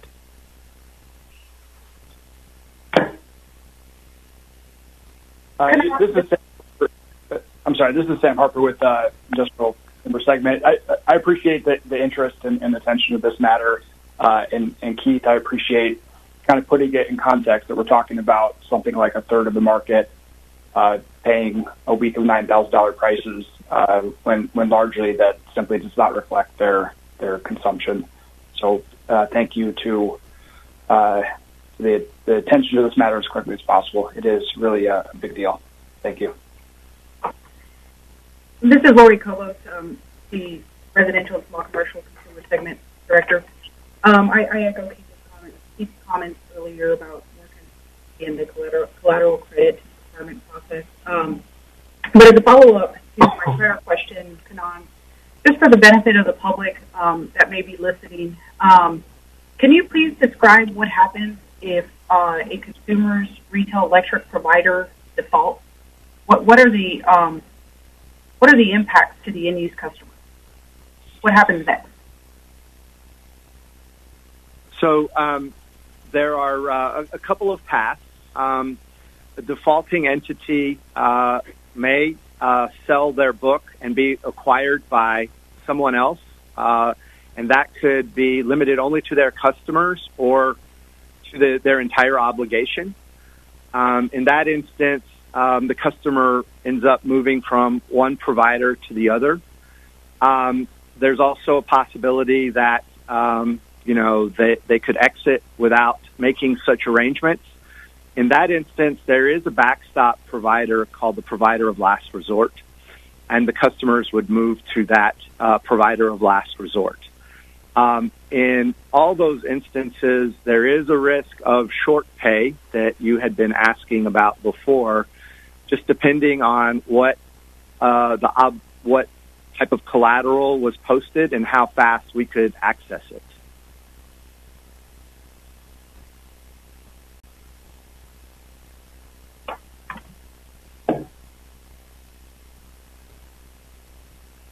Kanan and Sean, Kevin Gresham, Independent Generator Segment. Just a quick question on, does Ercot anticipate any issues around just, processing the payments in or out based on the volumes, et cetera? I'm going to let Sean answer that. We do not currently anticipate any issues with the mechanics of processing payments or any delays associated with those. It is, like you noted, it's a large dollar amount, but we are able to handle that at this time, and we don't anticipate any issues with that over the next few days when these amounts come due. Just to revisit the timeline of this as well, other than the delay that we had on Monday and the reason that we started everything back up, which was noted before, why we didn't delay that process longer than that, then we are back on our normal schedule of processing transactions. Because of that delay, as Kanan noted, then the days where the majority of the dollar amounts are due to Ercot from the events last week will be this Thursday. Then there will be some due to Ercot on Friday as well. Thursday will cover 4 of the large days, and Friday will cover 1 of them. And then those days, the way that Ercot Treasury works and our processes works is we get those in on, the monies we get in on Thursday are due to be paid out on Friday. As Kanan said, if after we process collateral, get the payments in and process collateral calls against those, any money that's left would be what is considered short pay, and that is the amount that we're talking about that people are mentioning as far as a liquidity concern. To address that liquidity concern, the PUC has opened up the access to the nearly $1 billion of CRR funds we have to address that liquidity concern on that short-term basis. And we are also pursuing other avenues to fill a liquidity concern gap for the months associated with the weather event from last week.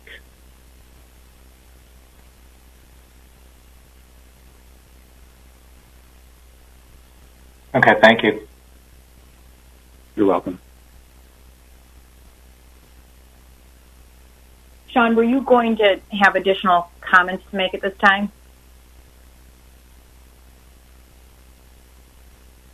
No, I think that covers everything that I needed to say. I'm happy to take any questions. So far from that, so everybody's aware of that $1 billion of CRR monies that we are holding, we've used about $500,000 of it so far.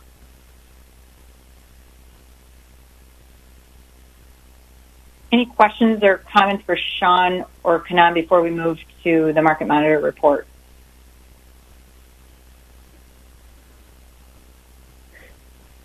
This is Keith Emery, Independent Power Marketer segment. Sean, is it your expectation from where you stand right now that you have sufficient liquidity from known sources to, if not completely mitigate short pays through Friday, maybe speak to what extent you believe you'll be able to mitigate short pays through Friday?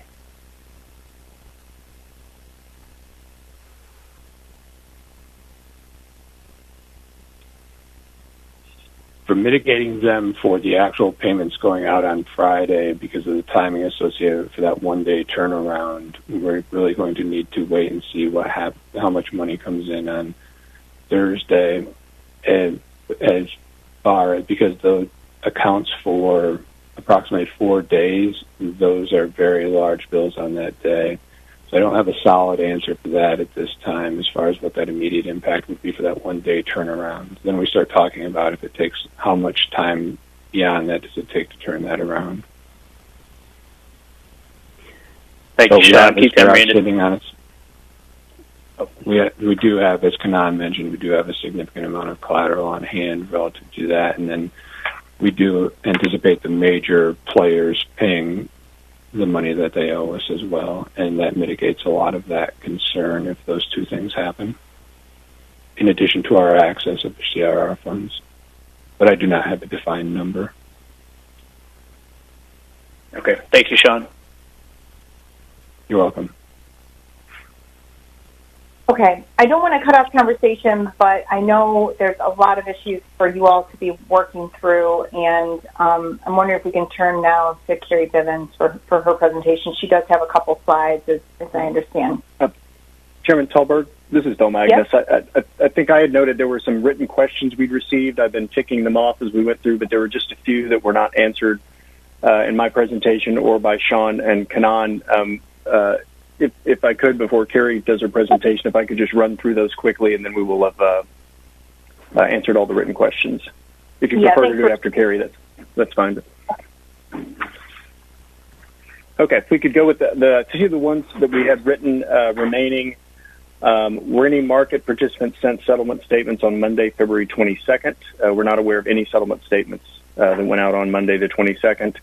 How does Ercot plan to allocate provider of last resort customers should they need to transition customers? That's an issue where Ercot always works with the Public Utility Commission. And if we got in that situation, I think we'd have dialogue with the Commission about how to manage that. Is there an opportunity to use funds earmarked for other projects like real-time co-optimization to pay for shortfalls? As an accounting matter, the funds earmarked for co-optimization don't represent a separate available cash balance. So that is not available like the CRR funds are potentially available for that. Question of whether we plan to resume activities associated with RTC and the Passport program prior to the resolution of financial issues caused by the winter event by state leaders. There's work internally continuing to go on to meet schedules for the Passport program, which includes real-time co-optimization, which was ordered by the Commission for delivery. Certainly we'll take guidance from the Commission, other state leadership, if we need to change priorities or change resource allocations. That's something we're happy to do if given the direction to do so. Otherwise, we try to complete the work that we have begun to do, and we don't think it will interfere with the work we need to do to move on through the winter event. Ercot did several press releases during the event about how much generation was out. How was outage information calculated for those press releases? The outages were calculated using the resources or the generators, seasonal high sustainable limit. That's in our outage scheduler system. It says, did they include D rates? Yes, they did. And how were those calculated? The D rates were based on the D rate amount entered in the outage scheduler system by the qualified scheduling entity who represents the generation resource. Final question, whether I don't think we answered in the presentations, did Ercot instruct distribution service providers not to roll outages during the EEA3 event? The answer to that is no. With that, Chairman Tolberg, we'll turn it over. We really appreciate the time everyone on the board and everyone listening has given to these presentations on what, both from a market and grid perspective, unprecedented event, and one that we expect will be reviewing and acting upon for a while to come. So thank you very much for your attention. Well, Chairman Tolberg, this is Kenan. I need to update an answer I gave Lori Kobos, if you don't mind. I believe I said something erroneous in responding to her question. Yeah, please go ahead. Lori, we have not defaulted any retail electric providers. Okay, thanks for the clarification, Kenan. Thank you.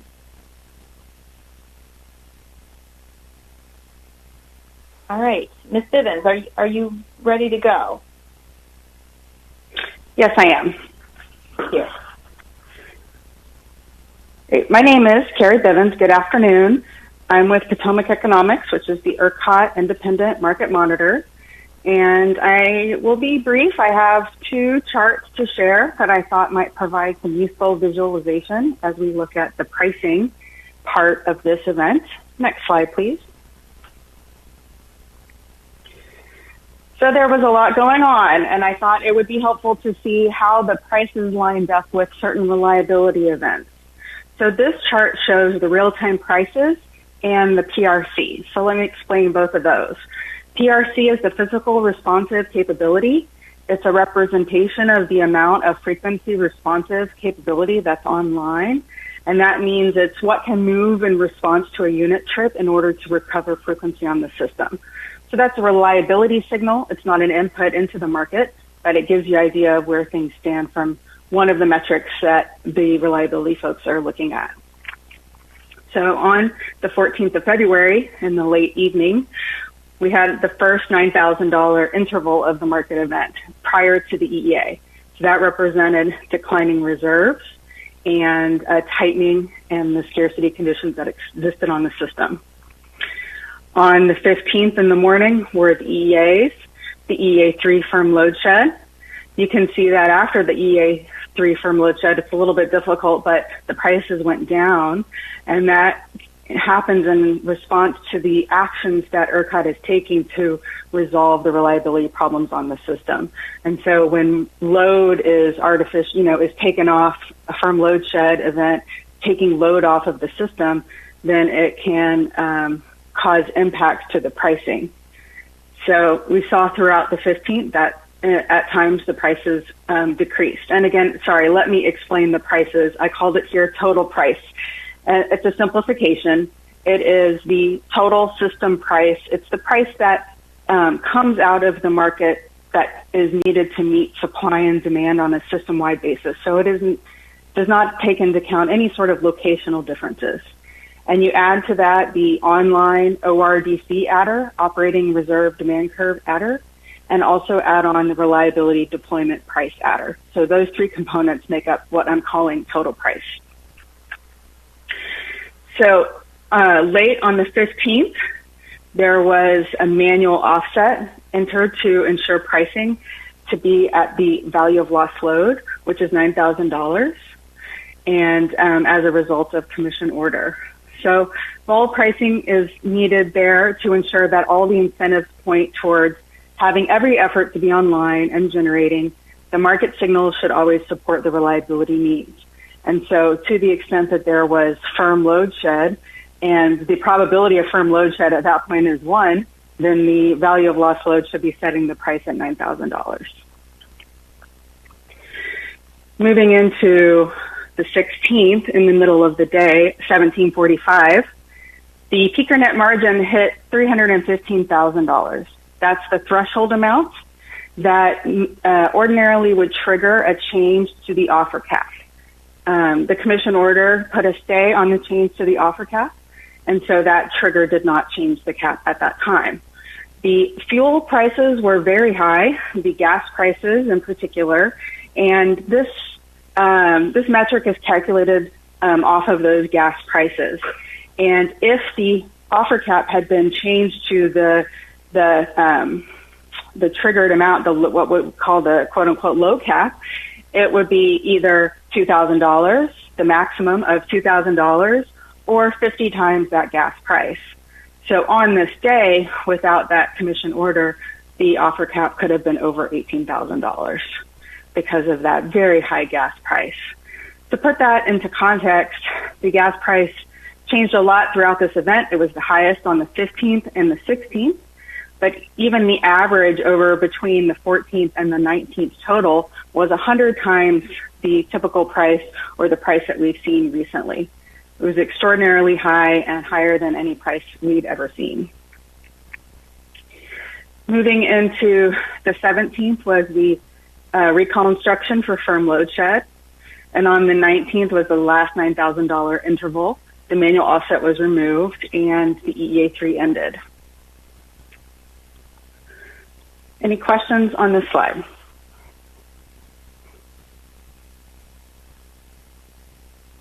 This is Peter Crampton, Independent Director. And I just want to, it's a very nice slide, and I wanted to emphasize, and perhaps you could as well, to the public that electricity is an unusual product. There's not too many products where the price can range, it's typically $30, but then on occasion it jumps up to $9,000, roughly 300 times the normal price. And the reason for that is, when you go to the store to buy bananas, you're expecting a typical price, and if the price is 20% higher, you buy fewer bananas and buy more apples. And of course, if you went to the store and the price for bananas was 300 times the normal price, you wouldn't buy any bananas. You just buy apples. And the challenge in electricity markets is we don't have that demand response. And from the consumers, because most consumers in the market do not see or feel that real-time price. And that's the reason why we have this shortage price that's so extremely high. But it might seem strange to the public, but it actually serves an incredibly important function in the market to motivate response. So those generators, everybody's working as hard as they can to get online because they see that high price, and they would like to be working as quickly as possible. And similarly, on the demand side, all those guys that can reduce demand and are seeing and feeling the price, in particular the industrial consumers, are reducing them in demand. And that is incredibly important in facilitating ERCOT's role in balancing supply and demand.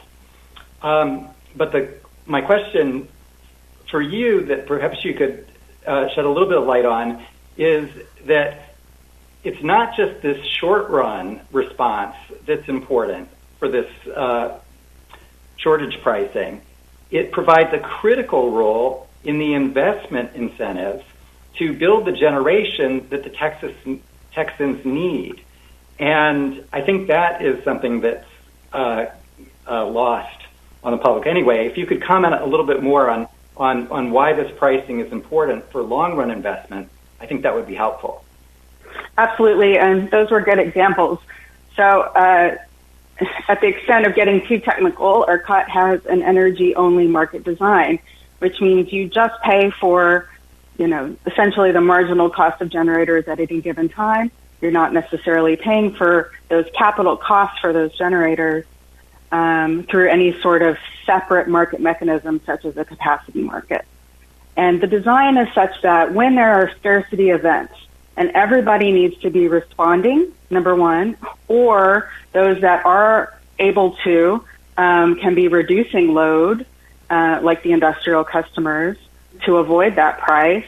It's all hands on deck because we're in scarcity conditions, and the incentives are in alignment to get the reliability where it needs to be. And as in a long-term position, you do need some scarcity events in order to keep the capital requirements being paid. And that is the way that this market is designed. Now, we have never seen a scarcity event of this duration, but to the extent that generators are expecting scarcity events, whether it's cold winter days, typically we're mostly looking at the hot August days, that they do everything they can so that they are online and ready, because they are incentivized to be producing during these high price intervals. So an example would be, the gas prices during this event were very high. I cannot stress that enough. So think about if you were being paid to deliver those apples, and it cost $2 to put gas in your car, and you're getting paid $10 for that delivery. And then suddenly gas prices were $200 to put gas in your car. Well, you would not accept $10 for that delivery anymore. You would need those prices to go higher in order for it to be economic to even stay online and support the system. Thank you. Yeah, and financial position, as everybody was talking about, everything is very much still being, these are early days and everything is still being calculated. They're typically, in past events, we have seen no correlation, we've seen a high correlation between outage rates and financial losses. So those that perform well during events usually do well financially, and those that are not able to perform do not do as well. So those that has happened in the prior winter event and other scarcity events that we've seen in the past. Any other questions on this slide before I move on?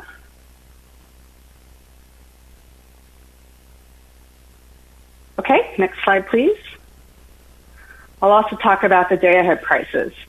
So I added some day at the beginning and a day at the end here because the day-ahead market sort of lags and also lingers because the Ercot is running the market at 10 a.m. for tomorrow. And so conditions, when they're in flux and are changing, there's a lot of uncertainty that's built in. And so, but you can see very clearly here that the line there, the blue line, is the energy price, and it is rising and falling with the introduction and the conclusion of the scarcity event. Now let's talk about the bars. Those are the ancillary services prices. There were days in which Ercot was not able to procure all the megawatts that were required. It's a fixed amount. It's calculated as the amount of reserves that Ercot needs for various types of reliability needs in order to serve the system on those days. And there were not enough offers for the market to clear. So the optimization is set up to procure pretty much at any cost. This is how it's designed at the moment, meaning start up all expensive generators and award any offer that's needed in order to make that reliability reserve requirement. The offer cap for ancillary services is also $9,000 or vol, but the opportunity cost calculation, as it's designed, can drive that price higher than the offer cap. It's set up so that entities don't lose opportunity on another reserve product in order to provide the short product. Many products were short in these cases on certain days, and that kind of causes a little bit of a stacking effect with the way that it is currently designed. This is the first time that ancillary services have gone over the offer cap, and that persisted for several days. Talking a little bit about the financial performance, again, I talked about how they tend to be correlated with outage rates. Now, there are other considerations, such as bilateral trading and hedging, which were discussed. There's also your actual versus your expected load. So what you hedged in your load versus what actually occurred can drive that. And same for what generation you expected versus what you were actually able to produce. There's also uplift. So settlements are very complicated.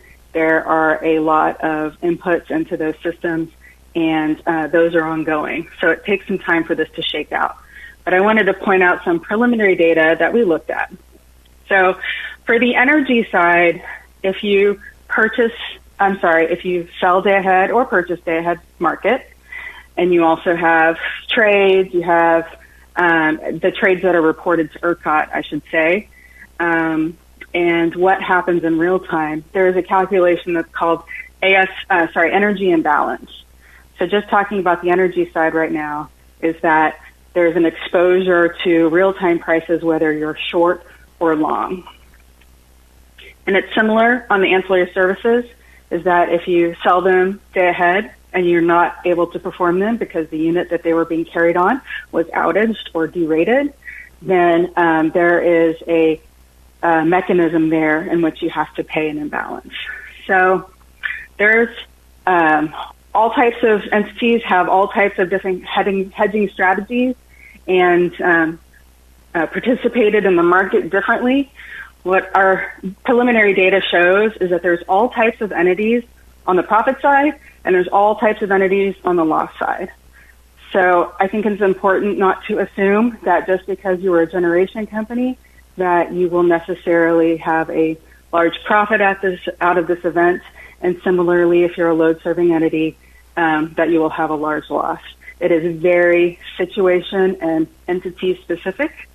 And again, we see all types, marketers as well, on the profit side and on the loss side. Now, I'm only looking at those two things, energy imbalance and AS imbalance. And there are a lot of other things that go into settlements, and we'll know more in the coming days as those are finalized. Any questions for me?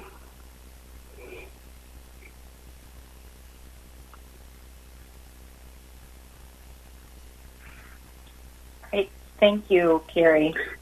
Thank you, Chairman Talberg, for inviting me today. Thank you, Ms. All right, so next we're going to turn to item 3, other business. I'll just see if anyone has anything to bring forward to the board at this time. All right, hearing none, I just want to acknowledge the information discussion today. I think it was really helpful as the board starts to evaluate this extreme weather emergency. I also want to acknowledge the Ercot staff the past 10 days. They were not immune to the devastating conditions with loss of heat, electricity, water. I know many were struggling with property damage and even loss of life. And my heart goes out to all of you in the entire state of Texas. On behalf of all the independent directors, we just want to thank you for our fellow board members, the PC, and the entire Ercot team for their service. This is not what anyone wanted, and we're deeply saddened, and we just wish you the best in finding solutions. And with that, I will... Chairman Tolmer, this is Chad Sealy. Let me make one more housekeeping matter. For anybody that was watching the WebEx or downloaded the PDF at the beginning, you'll need to refresh your browser and download the most recent version of the PDF. We will also send out an email from our communications group to the media that they have the most recent PDF version of the presentation in 2.2 that Mr. Magnus gave. Again, the only issues with that presentation was that there's some graphical lines that were missing, but we want to make sure that all audiences have the correct version, which is now posted on the website. So again, refresh your browser and download the most recent version of the presentation in 2.2, and the communications group will send out an email to the media group with the correct version. Thank you. I'll turn it back over to you. Yeah, thank you. And I apologize for the delay in terms of getting the fix on the formatting from the presentation. I just recognize people's patience and ask for grace in moments like this, and I certainly hope it's not weighing on anyone's conscience. We all have been through that sort of thing, and obviously this is kind of a high-pressure situation. All right, with that... Kelly, if I could, Peter Crampton, Independent Director, on the website, Chad, please check the 2.2 Ercot presentation. The wrong file appears there on the public website.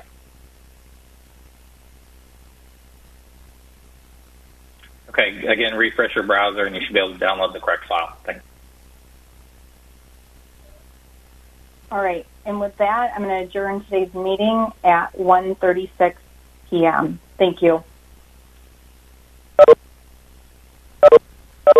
Thanks for using WebEx. Visit our website,